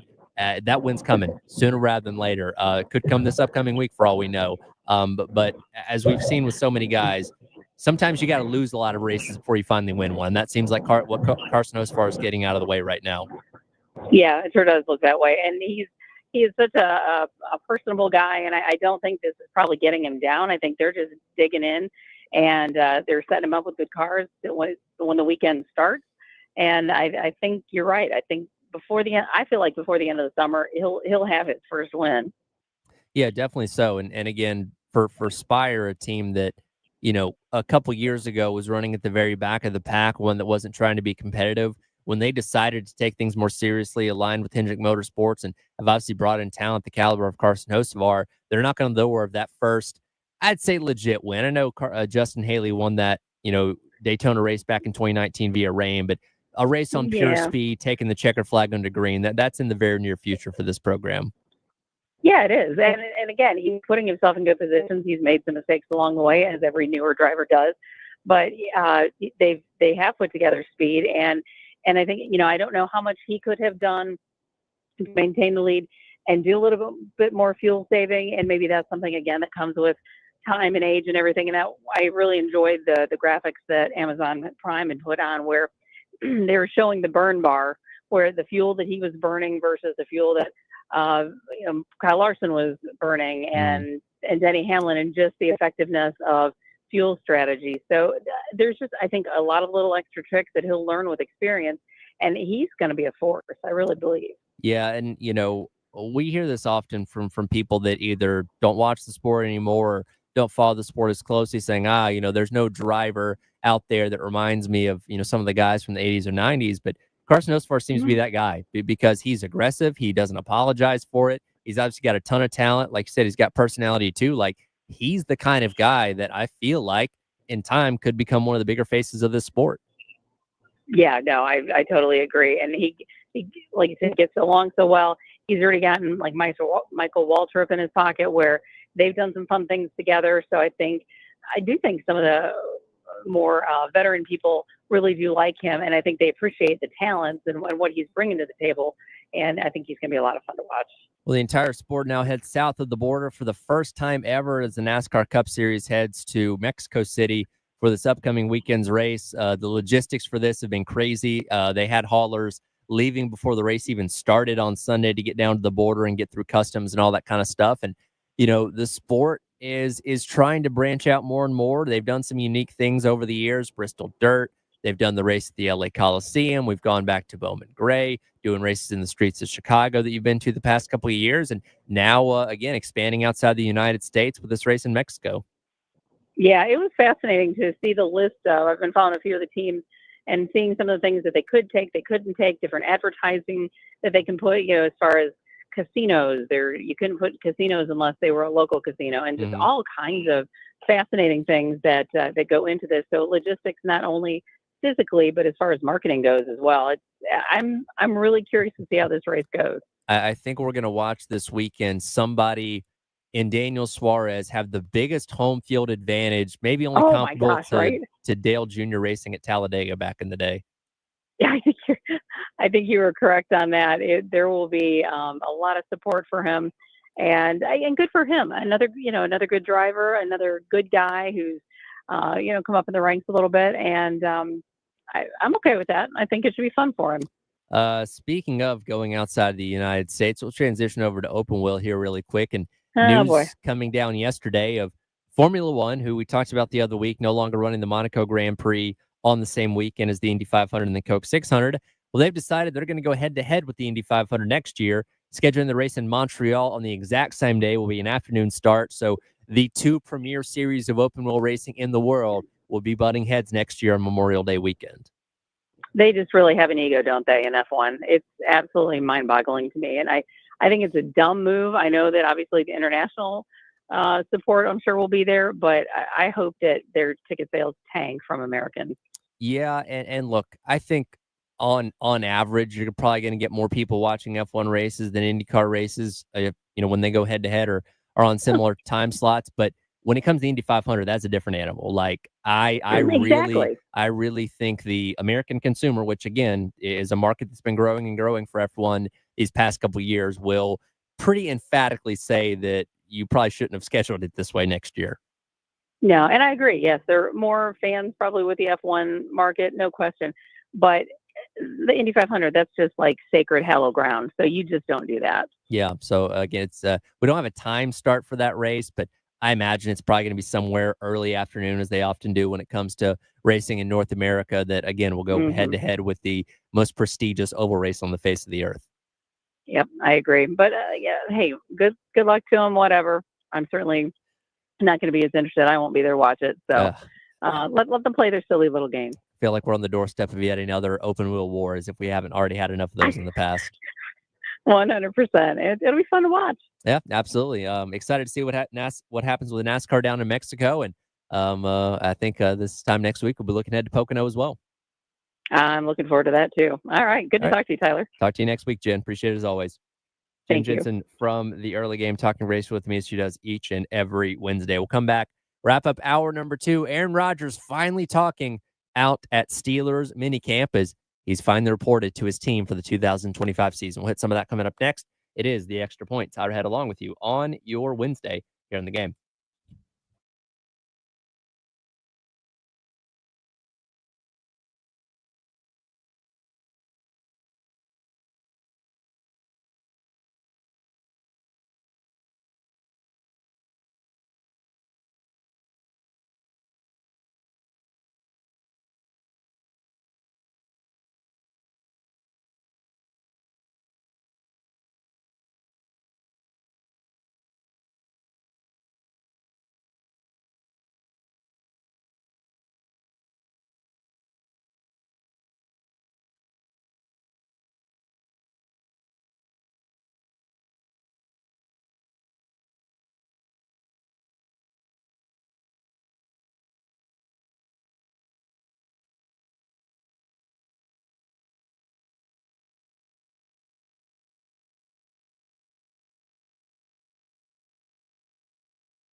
I think it starts with Mike Tomlin. I mean, I've been a fan of his for a long time. There's a few iconic franchises in the NFL. I played for one of them for 18 years. This is another one of those. There's something special about, obviously, this area. So many great quarterbacks are from Pittsburgh. I feel like Pittsburgh has been a part of my career from the beginning. Welcome back in. It is the Extra Point. Tyler Head along with you, wrapping up hour number 2 here on the game. That, of course, was the voice of Aaron Rodgers at Steelers minicamp this week, talking about his excitement level to work with Mike Tomlin, obviously in his new home and his one-year deal with Steelers. Could be his final year, could be the first of a couple years. We'll have to see. But as we talked about earlier on in the week, when the news became official at the end of last week that Rodgers was signing with Steelers, where's the ceiling here? How good can they be? It becomes the question of, okay, can they be a team that makes a deep playoff run? Because that's the thing here. For both the Steelers and Aaron Rodgers, just making the playoffs, not really good enough, right? Like Aaron Rodgers is a Super Bowl champion, multiple time MVP, somebody that I think we're all astonished never got back to another Super Bowl. Is he in a situation where he can do that again? Is he a situation where he can make a deep run in the playoffs? Because again, for him, making the playoffs and getting bounced in the wild card round, that's nothing. That doesn't mean anything. For the Steelers, an organization legitimately the one of the most successful in the history of the NFL with tons of Lombardis to back it up, just making the playoffs isn't good enough. And, can they be a 9-10 win team that can compete with the Ravens? We'll have to see. I personally don't believe so, but maybe they'll go out there and surprise us. And I've, a lot of what we've said about Aaron Rodgers has certainly been negative these past couple years because, again, he hasn't given us a whole lot of positive things to talk about. Maybe this is the right combination. Maybe this is the place where he can revitalize his career and go out there and really shock a lot of people. We'll see what a second off season coming removed from the Achilles injury 2 years ago can do in terms of his mobility and being an all around better quarterback. We'll have to see. I love Mike Tomlin a lot. I think he's a great coach. Obviously, he hasn't had a losing season, as we talk about quite a bit when it comes to the Steelers, and we'll see if that can continue with Aaron Rodgers' upcoming season. I think one thing that really stands out, or the big question for a lot of people, including myself, is can Mike Tomlin keep Aaron Rodgers focused on football? Right? Because Rodgers has his mind in all these other places and going on podcast and McAfee and doing his weird things off the field. Is this an opportunity for him to really center back in on football and not have these other distractions or things that are taking headlines away from what the Steelers are doing? Is going to be an interesting thing for me to see. I don't know. It's going to be a storyline to follow throughout the entire season. Certainly so. And again, Rodgers being the polarizing figure that he is, teaming with, again, a second historical franchise akin to that of the Green Bay Packers is certainly going to be interesting to see. One more note as well, as we learned yesterday, just seemingly out of the blue, Rodgers also got married in the offseason. Last ring finger, is that an Oura ring or anything else? That wedding ring? Yeah, it's a wedding ring. Congratulations. Thank you. How long ago? It's been a couple months. This is one of those things that when the pictures started cropping up of him out at minicamp, people notice, hey, he's got a wedding band on his ring finger. Well, what's the deal with that? But yes, according to Aaron Rodgers, apparently got married in the offseason. I don't think we know really anything about his wife. It does not appear to be a high-profile relationship like he's had with Olivia Munn, Shailene Woodley, Danica Patrick, all the other celebrity actresses that he's dated and high-profile women that he's dated. So perhaps he's finally settled down a little bit, and we'll see if that correlates to maybe a different Aaron Rodgers on the field this upcoming season. So we'll certainly have to see. But again, everything that Rodgers does with Steelers this upcoming season is going to be news for sure. And again, we'll see if the Steelers can help Aaron Rodgers get back to being the Rodgers that we remember from years ago. And we'll see if Rodgers can help the Steelers get back to being that proud organization that makes deep runs in the playoffs, something they've not done in almost a decade now. That'll do it for the Extra Point. Coming up next, Gamecock Central Takeover Hour presented by Firehouse Subs. We'll check in with Wes Mitchell as he's out at another Shane Beamer football camp coming up next here in the game.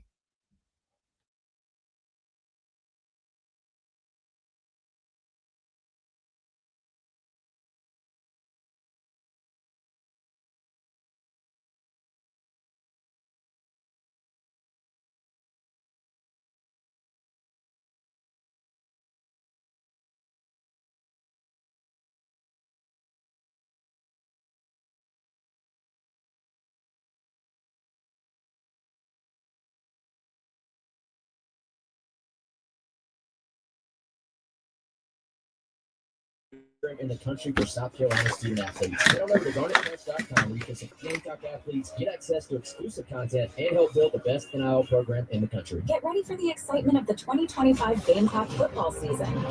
It's the perfect time to secure your season tickets. Experience the roar of the crowd, the sight of towels waving to Sandstorm, and the thrill of Carolina touchdowns with flashing lights. These unforgettable moments at Williams-Brice Stadium can't be missed. Plan your visit now and join us in our home for the 2025 season.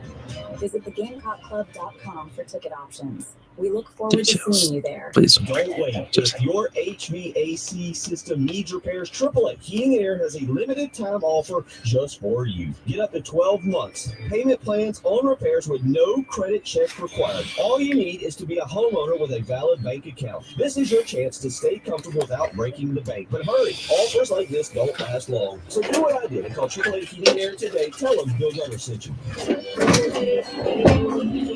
AAA Heating and Air.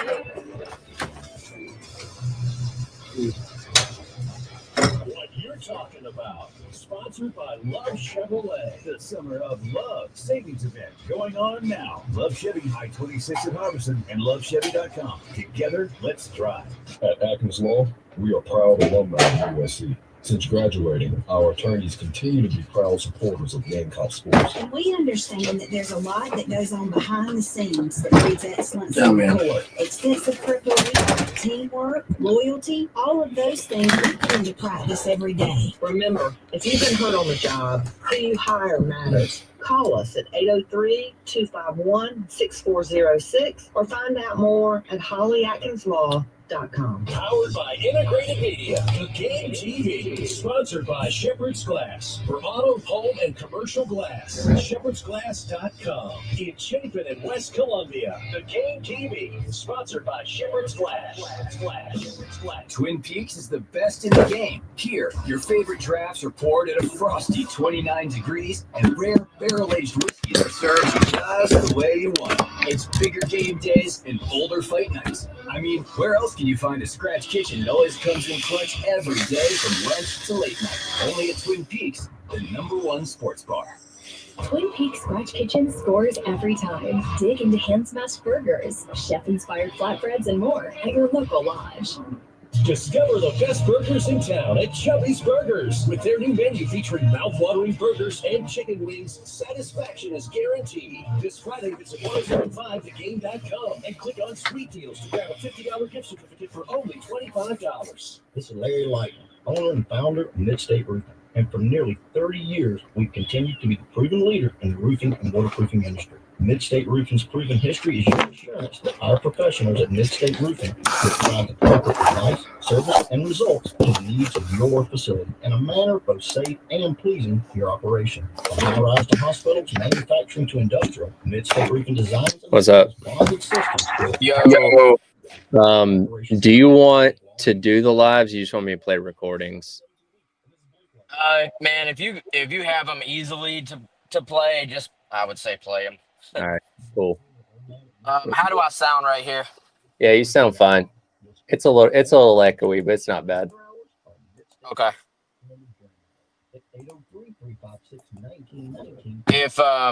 If it starts sounding rough, just let me know. I'm trying to keep this climate controlled a little bit while not having the AC blasting. Yeah, I can't hear the AC, so you're fine. Okay.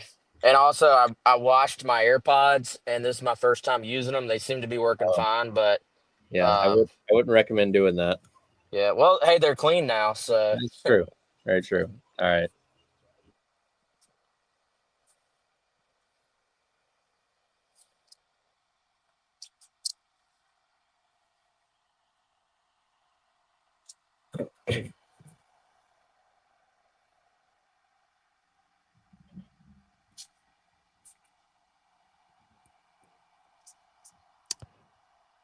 $11 o'clock on your Wednesday morning. Welcome in Gamecock Central Takeover Hour presented by Firehouse Subs, Tyler Head in the Herndon Chevrolet Studios. It is another day of Shane Beamer football camp.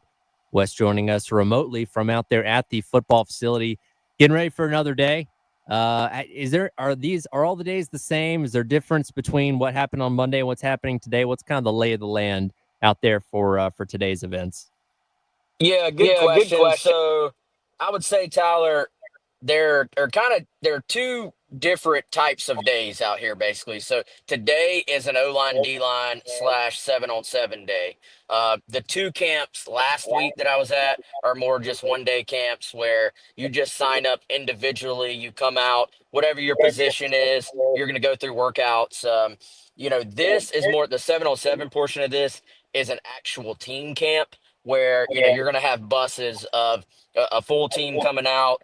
They'll do 7-on-7, going through their actual offense and just facing off against other high schools. So at the end of basically going into the afternoon, they'll actually take the wins and losses and they'll seed the teams out and they'll do a little tournament to where there will be an actual winner.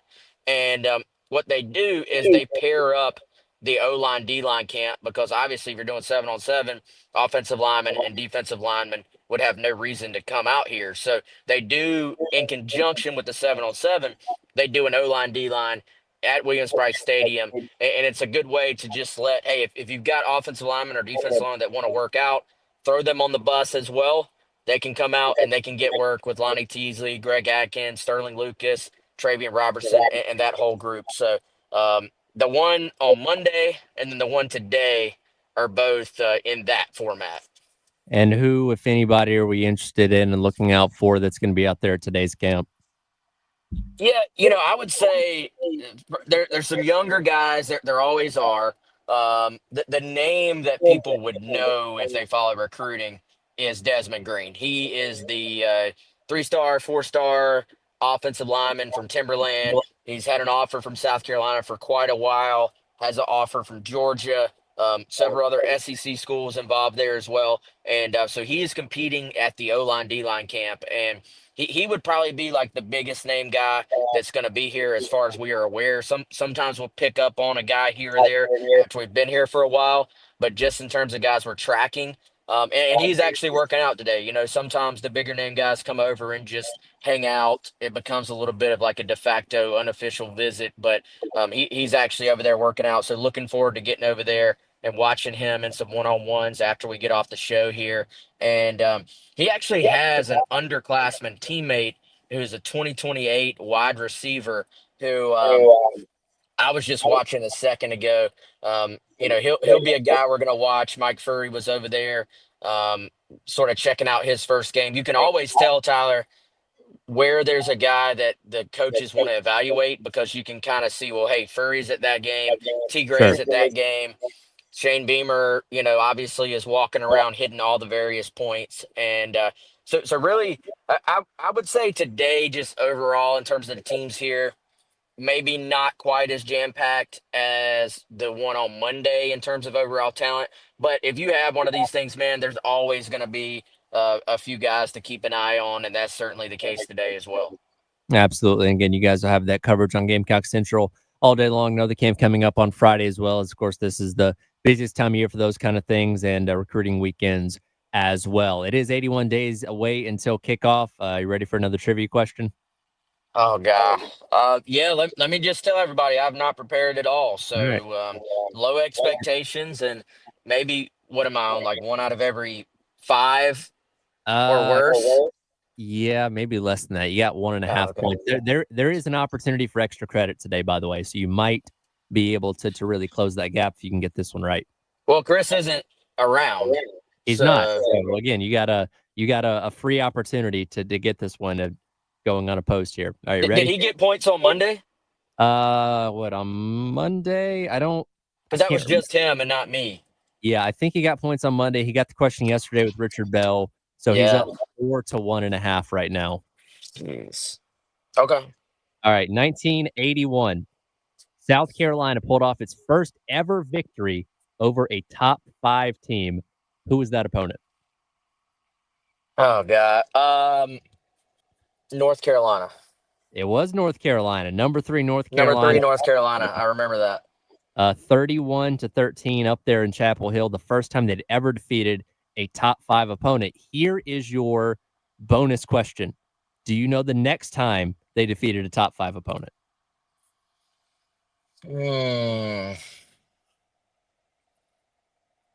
Well, man, Tyler, It took a while. I'll say that much. okay. All right, because I was gonna say that the reason I knew that was because when they beat, the only reason I knew that was because there was a huge stretch where North Carolina was the highest ranked opponent they had ever defeated. So they had never. I know when they beat Bama in 2010, they had never beaten a number one Right. overall opponent until then. Right. So I feel like I'm forgetting something in between, but just because I know they beat Bama obviously in 2010 as number one, I'm gonna just go with that. Close. 1 year prior, Oh number no! 4 Hold on. Miss No, hold on. Ole in Miss number in 4. Ole Miss. in the Dadgum. All right, sandstorm game. Yep. I'm about to say words I shouldn't say on air. I should have thought that one through. That was the birth of Sandstorm game. Was 28 years between beating top 5 opponents, and then again they beat Alabama the year after that. Yes, that was the second time they beaten the top 5 team. I just blew a layup. Well, you still 'Cause got you got 2.5 points now, so you're catching up. yeah, I was at that game. That was who was their running back? Was that Dexter McCluster? Was that That sounds right. Javon Sneed was the quarterback. Javon Sneed? Houston Nutt was the head coach. Um, South Carolina had basically 2 defensive stands there at the end. It's a great football game. Yeah, 16-10 the final score on that one. Let's see, I can't find the roster as of right now. Yeah, Dexter McCluster was the running back. Trying to think, is there anybody else on that team that really They, stands out? they tried like a double reverse pass Yep. to him, and I think it was Darian Stewart. Somebody read it completely and hammered him in the backfield while they were driving down trying to score to win it, if Uh-huh. I remember correctly. See Dang. here. Greg Hardy was also on that Ole Miss team. Thursday night game, I think. Thursday night game. Yep. Obviously the birth of Sandstorm, and again you were there, and what they played it, was it back to back, which is something you don't typically do, but whoever was in charge of the music at that point in time obviously saw the vibes that playing it the first time did, and obviously birthed a new tradition. So they were playing it during a break, and it was on that potential game-winning drive, right? Yep. They're playing it during a break. Student section is going nuts. They didn't have all the different, stuff that goes along with it, with the towels and all that stuff yet. They're just jumping Right. up and down, and it may have been that play I was talking about. Defense got a big play basically, and Ole Miss. So it's like dead ball, sandstorm.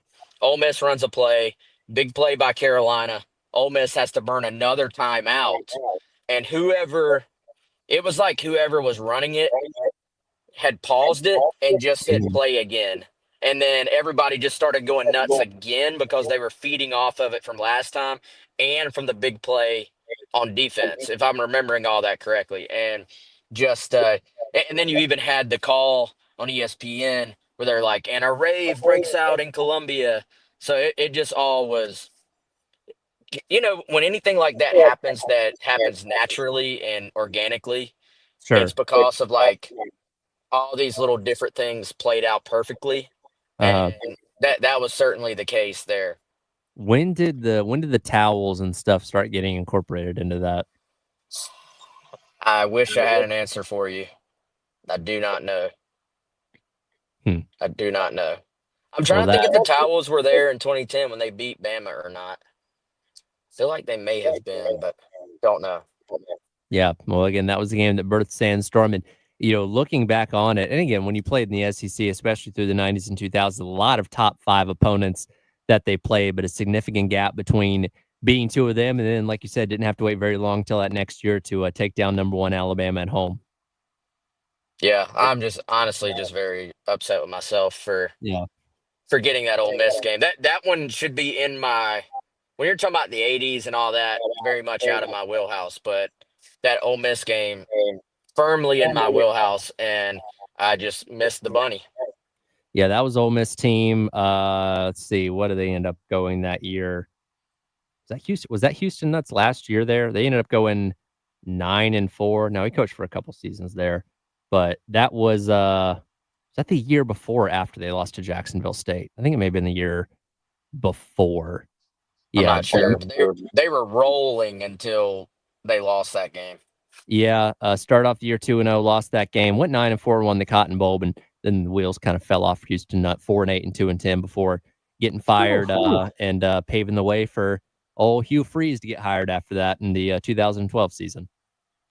Yeah, that could have been a trivia question. Who was next up after Houston Nut? But man, Houston used to definitely give Carolina fits. I feel like at Arkansas back then, Arkansas used to always give Carolina fits. I feel like no matter who the coach was, Petrino gave them fits, but then that was largely considered to be a really good hire. I feel like if I remember correctly, and obviously they had some good seasons off of it, but like you said, it completely fell off at the end. Yeah, that was actually his last head coaching gig. I'm trying to see if he's done anything else since then. No, that seems to be the end of his entire coaching career. And look, he obviously made plenty of money, in the process of that, but not even any time as an assistant since then. Definitely one of the all-time coaching names of all time with Houston Nutt, though. And a good personality too, man. Like he actually spoke 2 years ago, 3 years ago, if I remember correctly. He was one of South Carolina's coaching clinic speakers, if I remember correctly. So, he's still around the game. He's still, I think gets out for some stuff like that. But yeah, certainly has moved on for the most part, it seems like. Definitely a lot of interesting coaches that are made their way through Ole Miss. And again, South Carolina picking up that second one against top 5 opponent in 2009. First one coming against North Carolina back in 1981. So Chris now leads 4-2.5 in our countdown trivia. So plenty of time to continue to make up that ground. But hey, you're starting to get a little bit of momentum on your side, I guess. I needed that. At least I got the UNC answer correct. Like that was a big need. I feel like happy with that. Missed an opportunity on the bonus. Was the bonus a half point or a full Would have been a point? half point. Yes, half Okay. point. So, all right. Yep. We'll regroup for next time. You're both getting answers right now, which is a good thing. So we'll hopefully see that momentum carry on to 80 days coming up tomorrow.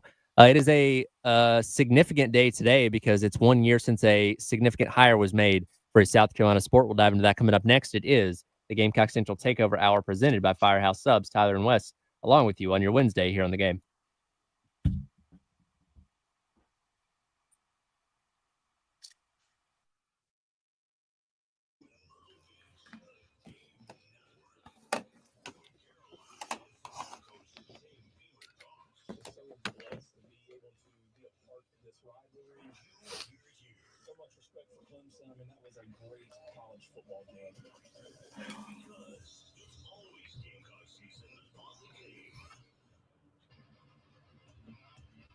Broadcasting live from the Herndon Chevrolet studio. Herndon Chevrolet is your hometown dealer. Stop by today or shop online 24/7 at HerndonChevy.com. All right, guys, you know what? This show presented by our friends over at Firehouse Subs. Almost lunchtime. Time for you to hit up FirehouseSubs.com or Firehouse Subs app. Hopefully, you already got that thing downloaded. I hit up some Firehouse Subs earlier this week. Went with my favorite, the brisket add bacon. But if you're wanting to try something new, we've been telling you about the new Hot Ones featured zesty garlic hook and ladder and spicy dill hook and ladder. Of course, the spicy one is so spicy that they actually have a little disclaimer here telling you that you should not consume it if you can't handle the Carolina Reaper.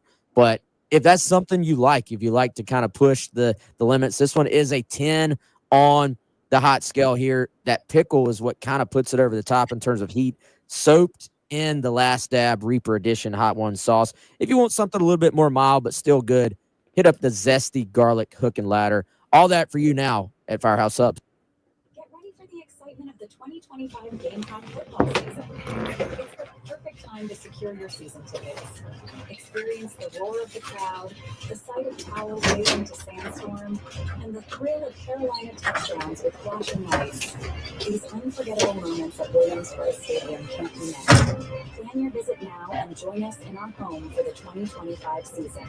Visit thegamecockclub.com for ticket options. We look forward to seeing you there. Powered by Integrated Media, the Game TV, sponsored by Shepherd's Glass. For auto, home, and commercial glass, shepherdsglass.com. In Chapin and West Columbia, Game TV, sponsored by Shepherd's Glass.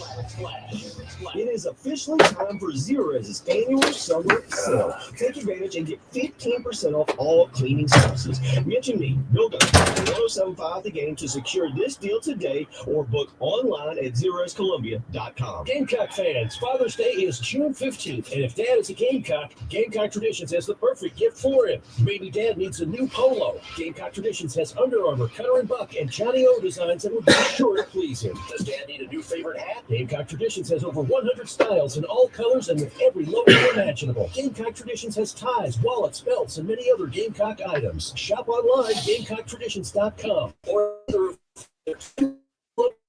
Gamecock Traditions, your Father's Day Gamecock headquarters.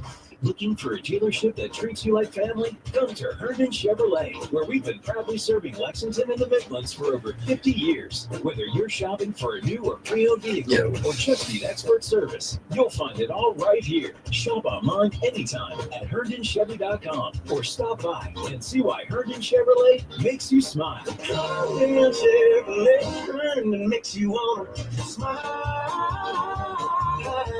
Smile. Go get it for Old Timey Meat Market. Father's Day is coming up this week, and you know what your dad wants?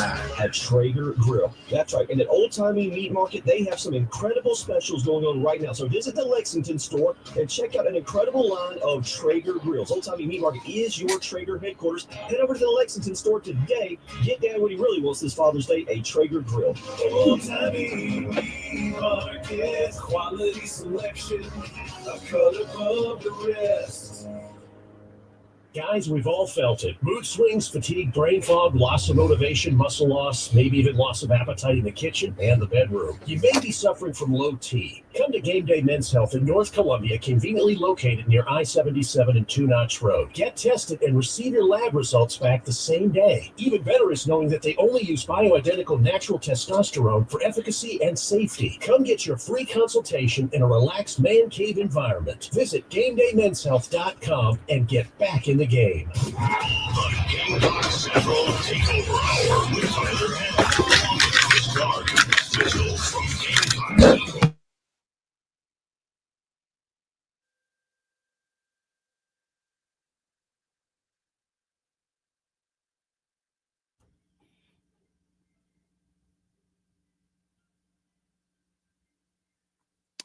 Welcome back in. Gamecock Central Takeover Hour presented by Firehouse Subs. Tyler and Wes along with you here on your Wednesday on the game. Tomorrow, post-game show with Jay and Elijah going to be out at Angry Fish Brewing out in Lexington from 3 until 6. Go by and hang out with those guys as haven't had a live show for them in a little while. So go by and see them and say hello out there at Angry Fish in Lexington.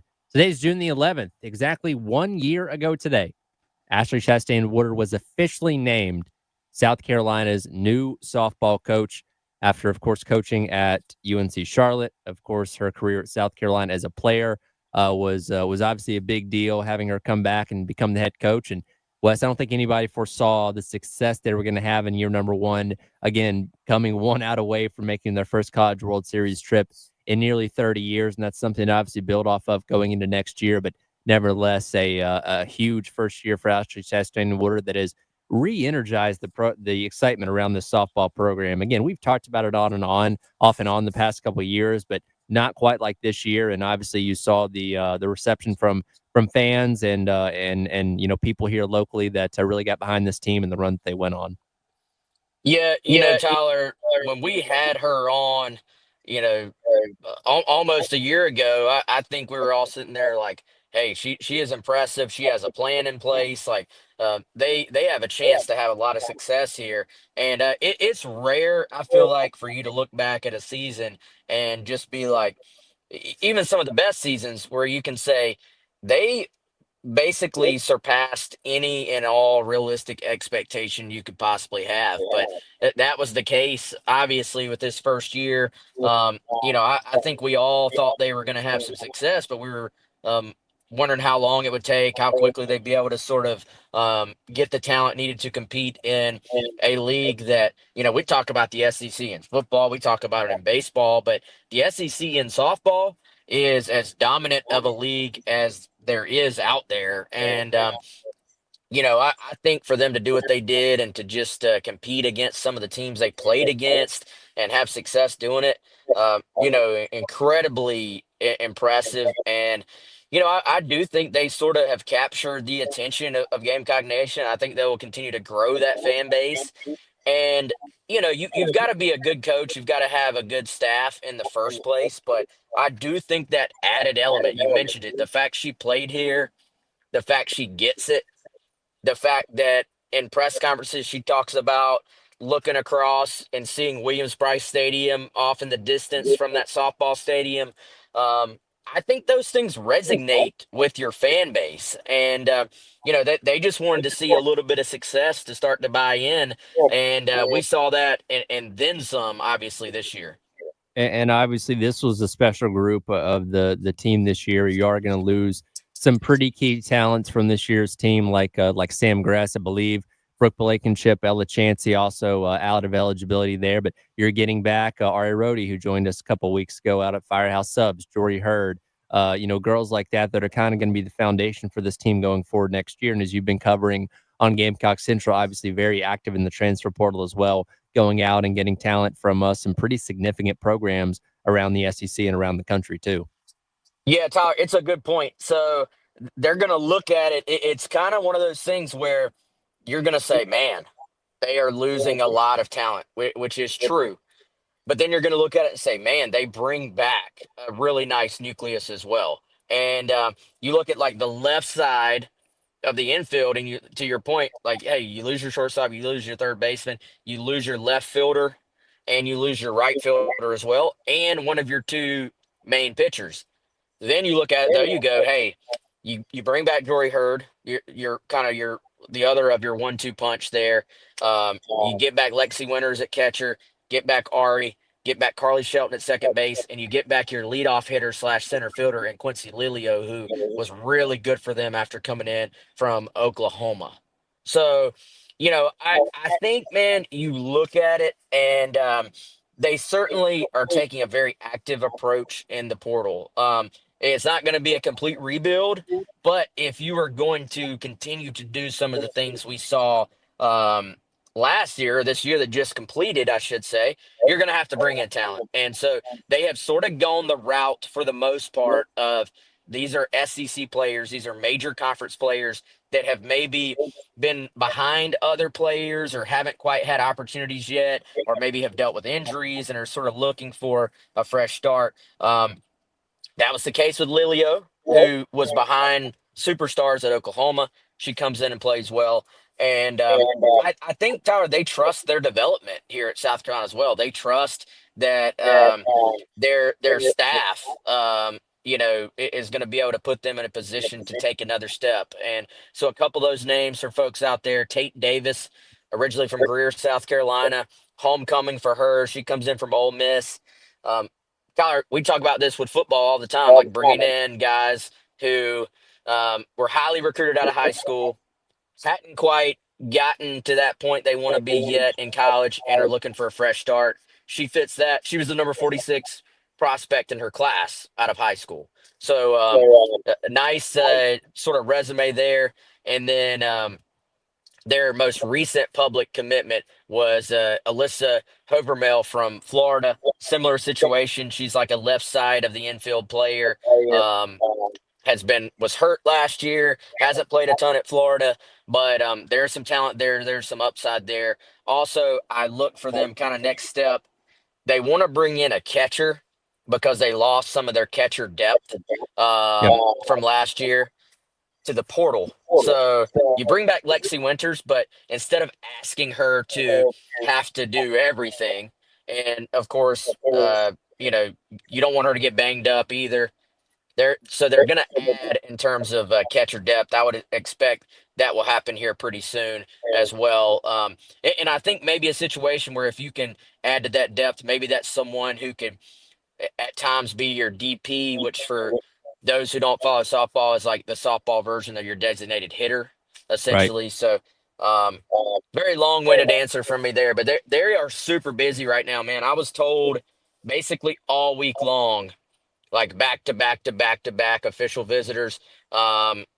Chris actually, so they were out there. Softball team was out there on Monday with a Mhm. couple of visitors, and Beamer ran over there and said what's up to him, introduced himself to the parents, and I just got a text from Chris that the softball staff is at Williams-Brice Stadium with a couple of recruits right now as Very well. cool. So softball and football, there's some synergy there. They like to help each other out. Football, the team is going to have a home run derby soon, I Okay. think I heard. Neat. So Yeah. softball is helping them out with that.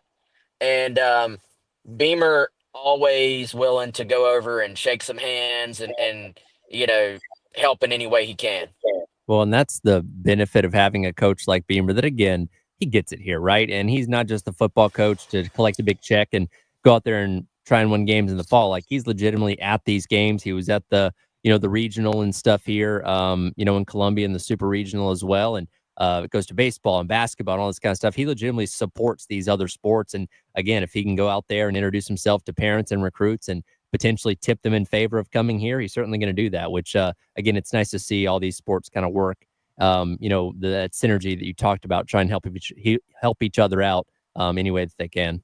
Yeah, and I think you look at Ashley Chastain Woodard and her staff.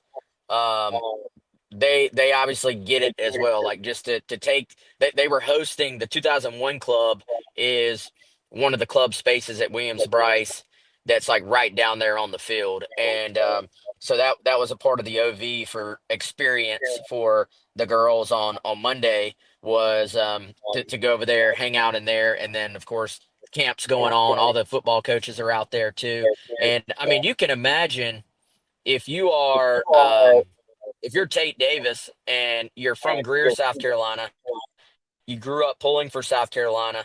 It didn't really work out of high school, but now here you are at Williams-Brice Stadium. Um, from what I was told, both of her parents attended law school at USC, and oh, boom, here's Shane Beamer coming over, smiling and shaking your hand, and giving you a hug. Like that's got to resonate if you're an in-state prospect. Yeah, definitely so. And again, a lot of good things happening for South Carolina softball in the transfer portal. We'll continue to watch that along with baseball as those portal windows remain open as the summer rolls along. We're in the season of list. ESPN put out their top 25 plays in college football since the year 2000. Where did one significant South Carolina play land on that list? We'll discuss that coming up. It is the Gamecock Central Takeover Hour presented by Firehouse Subs here on the game.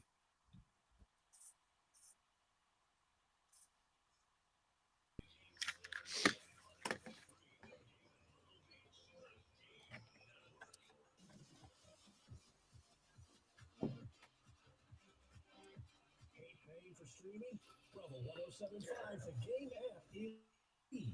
Yes, free. Just download the 1075, the Game app. If you're out there looking for a local, reliable HVAC service for your home or your business in the Midlands, reach out to our friends over at Krantz Cooling and Heating. KrantzCooling.com, Krantz, cooling with a K, KrantzCooling.com, or give Justin Krantz, the general manager over there, and his team a call, 803-755-0793. I've had Krantz Cooling out to my home several times. They did a mini split for me in the garage. They've checked out all the other units at my house to make sure they're running in tip-top shape. Love my experience so much that when my mom moved to Irmo, I got them to go out to her home too. They put in 2 mini splits for her. They handle all her HVAC needs as well.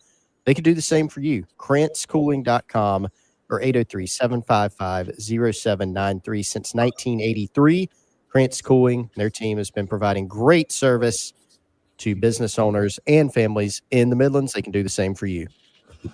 This is Paul Rosenstein, proud proud owner of Midlands Landscape and Homes, here today with my two sons. Hey, I'm Blake Romenstein. Midlands Landscape and Homes is a family-owned business rooted right here in the Midlands for over 30 years. And I'm Braden Romenstein. We're not just local, we're your neighbors, and we're going to take care of you like you live next door. From residential landscaping to hardscape design and installation to maintenance and everything in between. Call or visit Midlands Landscape and Lawns today at midlandslandscape.com. Golf enthusiast, looking for a fantastic golfing experience? Orangeburg Country Club has an exciting promotion for you. For a limited time, they're offering non-resident memberships for $240 a month. That's right, if you live outside 20 miles of their beautiful club, you can enjoy the perks of a membership at this unbeatable price. Hurry, this exclusive offer is available until July 4th, 2025, and spots are limited. Join Orangeburg Country Club and take your golf game to the next level. For more information, visit their website Thursday nights at Hazelwood Brewing Company. It's a tradition. For years, they've been bringing folks together for the best live bluegrass around, featuring pickers that can bring the house down. Cold craft beer, poured just right, delicious eats from their kitchen, indoor, outdoor, and beer garden seating. Pick your spot. See what all the buzz is about. Come for the music, stay for the company, and make Thursdays the highlight of your week. Hazelwood Brewing Company, where the tradition of great music, great beer, and great times keeps on rolling. Find them at hazelwoodbeerco.com. See you Thursday at 7. No games, no add-ons, no surprises. No wonder so many people buy with confidence at Love Chevy. Home of $1,000 low price guarantee. 26 hours at lovechevy.com. Together, let's drive. House, our chairs sit, our tables stand.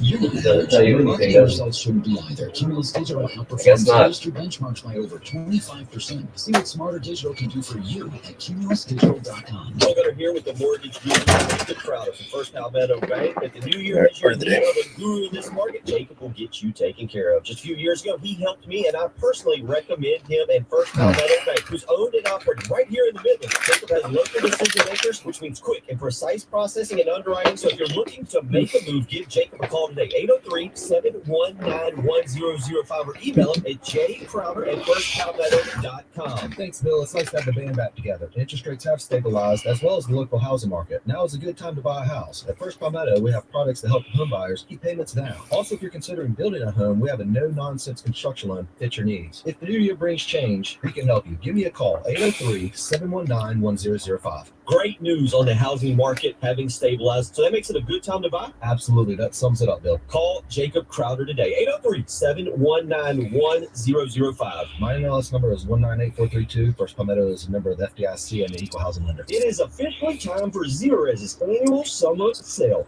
Take advantage and get 15% off all cleaning services. Mention me, Bill Gunner, on 107.5 The Game to secure this deal today, or book online at zerorezcolumbia.com.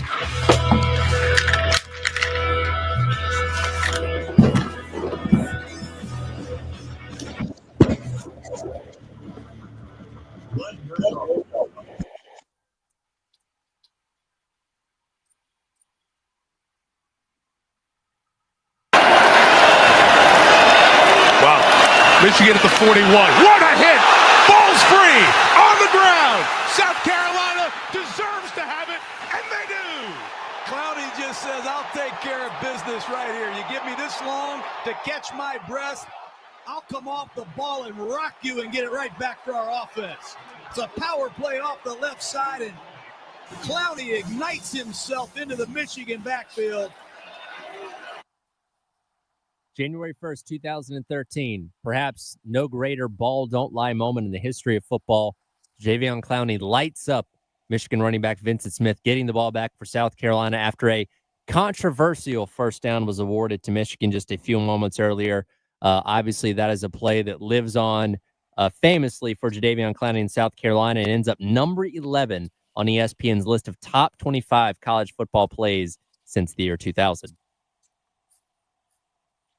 Yeah, so Tyler, I was there when that happened, and that was one of the loud, that just sort of like just collective, like ooh, from a crowd when something happens.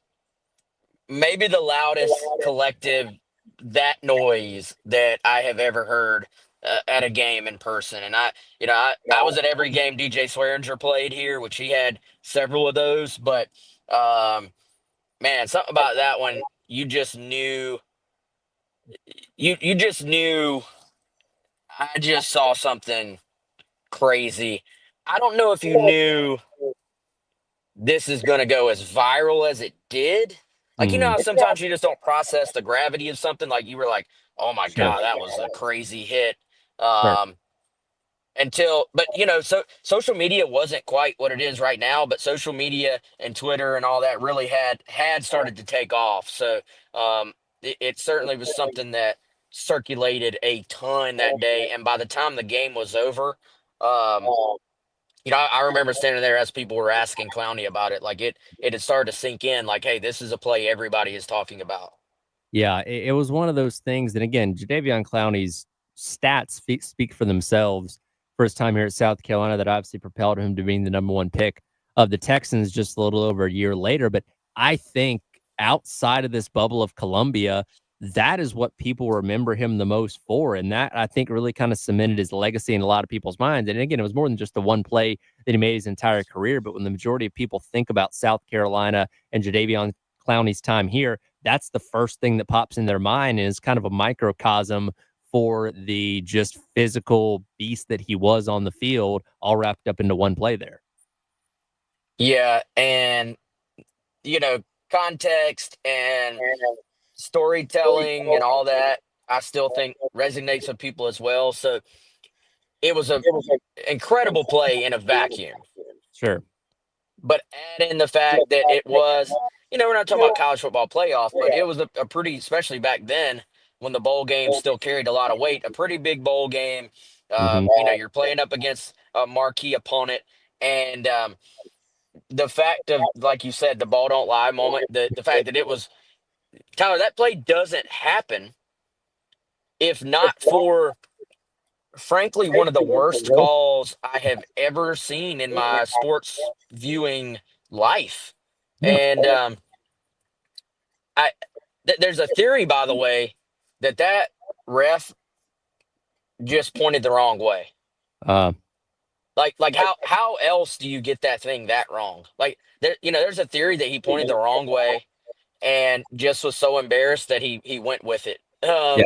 Which I mean, that sounds like a terrible explanation, but what other you just how else do you get it that wrong? I don't know, but the fact that, hey, that next play happens because that happened, and then the context of him grabbing the football himself, I think that's what gets lost, is that Mhm. he picks the football up and then gets tackled from behind, like all in one motion. And I mean, just iconic in every way. If that play is against Akron on um a random Saturday afternoon, it probably spreads around, but maybe not to the extent it did. Yeah. By the way, have you ever wondered what happened to that running back, Vincent Smith from Michigan? Yeah. Do you have an answer? I do, actually. So that was his last college game. Of course, Oh no. That's the moment he's most known for. Since leaving college football and graduating, he has started a nonprofit company called Team Gardens up in Ann Arbor, which aims to provide a source of healthy food for neighborhoods that need it most while also engaging at-risk kids and building a sense of community. So, despite that being a very embarrassing moment for him, Vincent Smith has gone on to lead a very successful life and career post football, and I'm sure is sick of being asked about that play at this point. Well, two things. I think that helmet might still be floating up in orbit somewhere with Elon Musk's satellites up there. Yep. And also, dude, it wasn't his fault. No, it wasn't. He had, I mean, he had no chance. Like what else? What is he supposed to do? Yeah, I don't know. I mean, Clowney almost took the hand off himself. The second he got the ball in his hands, boom, there's Clowney knocking his helmet off and knocking him back handful of yards. So yeah, he's the one that took the hit, but I mean, you don't really fault him for that because there wasn't really a whole lot he could do. Well, and the chef's kiss on all this, the cherry on top, that was Tirico on the call, right? Yes, it was. Tirico with they deserve to have the ball, and now they do, or whatever the exact quote was. It to be in that moment and come off with that like off the cuff was just very impressive and perfect call there. That I think when you talk about that play being viewed and watched years later, the fact that you got that as the soundtrack underneath it is, I think, a nice addition to that play. That one comes in at number 11 on ESPN's top 25 list of plays since the year 2000. We'll discuss some of the ones higher on the list as we wrap up the hour. Coming up next, Gamecock Central Takeover Hour, presented by Firehouse Subs, Tyler and Wes, on your Wednesday on the game.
Our friends over at Game Day Men's Health can help you as a man reclaim your vitality by optimizing hormone levels. They specialize in TRT or testosterone replacement therapy, which will help boost your energy and strength. And they're a lot different than other clinics that do similar things. They have in-house labs that can deliver your results in just 15 minutes. They're conveniently located in Northeast Columbia near I-77 and Two Notch Road. Comfortable man cave style clinics with TVs and refreshments while you wait. Also great, they don't use any long-term contracts. Flexible plans tailored to your needs. TRT tests available to check your levels with absolutely no obligation, and then ongoing monitoring committed to your success with expert guidance. You can get started by going to gamedaymenshealth.com/north-columbia. Again, located just off I-77, or give them a call, 803-265-3161.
There it was, 2013, the kick six, where Auburn taking down at the time #1 Alabama 34-28 en route to winning the SEC championship game the next week. And obviously playing Florida State for the final BCS national championship, though they did come up short. And I think it goes without question. Could there have been a better play at #1 on the list of top 25 plays since 2000? Probably not. That one iconic in so many ways, and one that is very hard to top. Tyler, were you watching that play live? I was watching that play live. Funny enough, at the time, I was dating a girl that was an Alabama fan. Georgia had just beaten Georgia Tech in overtime, and I had flipped over to see the end of the Iron Bowl. And trying to articulate to somebody what happened on that play through a text message almost seems impossible because it was so insane. So, golly, two plays run together. That play for me, and then was that the same year as the tip ball against Georgia? 2 weeks later, or 2 weeks earlier, was the prayer at Jordan Hare. Yeah, it went fluttering up and then fell right in the receiver's hand. I mean, think about the games you saw that year if you were an Auburn fan. Funny enough, I believe it was Tramel Terry that tipped the ball to Ricardo Lewis, ended up, or no, Trey Matthews, excuse me, that tipped the ball to Ricardo Lewis, ended up playing for Auburn a couple years later. So we considered it an inside job. So I think it was the kick six because one of those plays I was in the press box at South Carolina, and for those who don't know, there's always been like a pretty strict like no cheering in the press box rule, and so one of those plays I had it pulled up on like an iPad or something, a laptop, and I was watching it the ending along with some other people, and we're all going, oh, oh, oh. And then we start like cheering, not because like nothing on the field, nor did we even care who won, but we just knew we were watching one of the craziest plays you have ever witnessed. And we got as a reminder, there's no cheering in the press box over the intercom in the press box from freaking out watching that play. The South Carolina connection to that play, by the way, is that supposedly it was Ellis Johnson, South Carolina native, former Gamecock, obviously defensive coordinator, who was like, hey, we need to put him back there to return this field goal because it has a chance to hit. And but hey, that play never happens if they don't put a second on the clock. Yeah, that's very true. But would have gone to overtime. Who knows what ends up happening there? It's funny you had that experience with the kick six because number 20 on this list was Jalen Milroe's throw to Ryan Williams, or not Ryan Williams, whoever was number 17 2 seasons ago for Alabama to win the Iron Bowl on that crazy, was it like 4th and 31 or something like that? Also a game we were watching in the press box prior to South Carolina and Clemson that, again, we're all professional. We're all supposed to keep composure, but everybody lost their minds watching that play. We didn't get the announcement over the intercom of no cheering in the press box, but definitely the loudest collective I've heard the press box in my time being in there. Well, it's just, dude, if you're a sports fan and you see that in real time, you're going to flip out, or you're not a sports fan. I saw, I can't remember what game it was, but Herb Street was getting, imagine this, dogged on Twitter because they were like reacting with excitement to a play. Oh, I told you he's biased against, and it was just, he was excited as a football fan over, seeing incredible feats of athleticism on the field. I can't remember what game that was, but he was just like grinning. I'm like, okay, he's still, even as long as he's done this, has passion for the game. Like, sue him. But there are certain plays when you see it, you're just like, what did I just witness? And you had the kick six, the prayer at Jordan Hare happen within a couple weeks of each other. And like the voodoo around Jordan Hare Stadium's always kind of existed, but that took it to like this next level. A couple years later, they're obviously beating Georgia and Alabama, both those number one teams. In 2017, you had the crazy play that Alabama had there. Like, the reputation of Jordan-Hare Stadium took a huge step when those two plays happened back in 2013 of the weird things that always happen on the plains, it seems like. Yeah, there's some places, man, that just happens. I feel like maybe every stadium has a certain little lore or reputation, and man, they might lead the world in just weird crap happening. So I've actually never been to that stadium, so that one should be on my bucket list. I would think if the schedule goes the way we think it will, that within the next 2 years, they should be making a trip, I would think. That we haven't been there in a very long time, I don't think. So maybe you'll get that opportunity to go by at least 2027.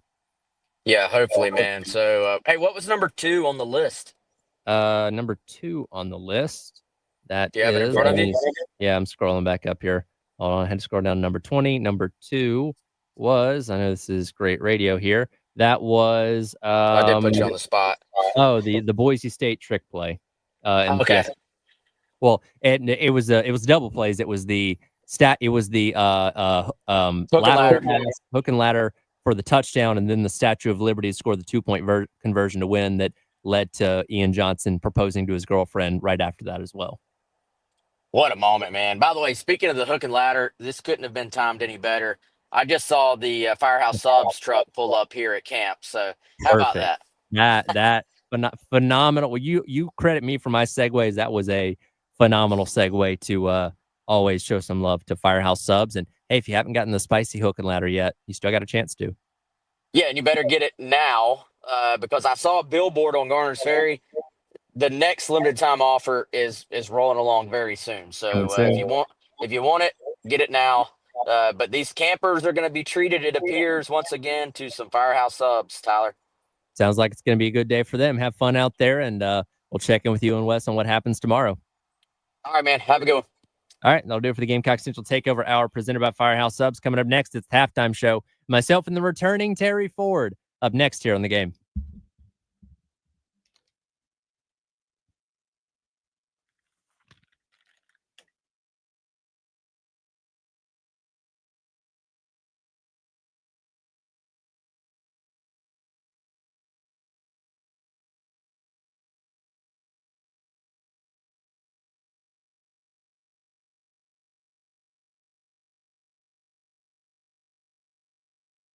All right, folks, let me tell you about our friends over at Integrated Media. The beautiful thing about it is you can take your dreams for that home, make it a smart home, dreams for your man cave, dreams for the living room, and they can take whatever you're thinking about and then just turn it into a reality. You can hit them up today, integratedmediainc.com, or give them a phone call. It is 803-948-8327. Their services include basically anything to do with your TV, your surround sound, your smart home services, or securities and cameras. If you work from home, for me, it was all about my home office. Didn't really have a great connection to the Wi-Fi, needed hardwired internet. So they came in, they ran Ethernet throughout the home into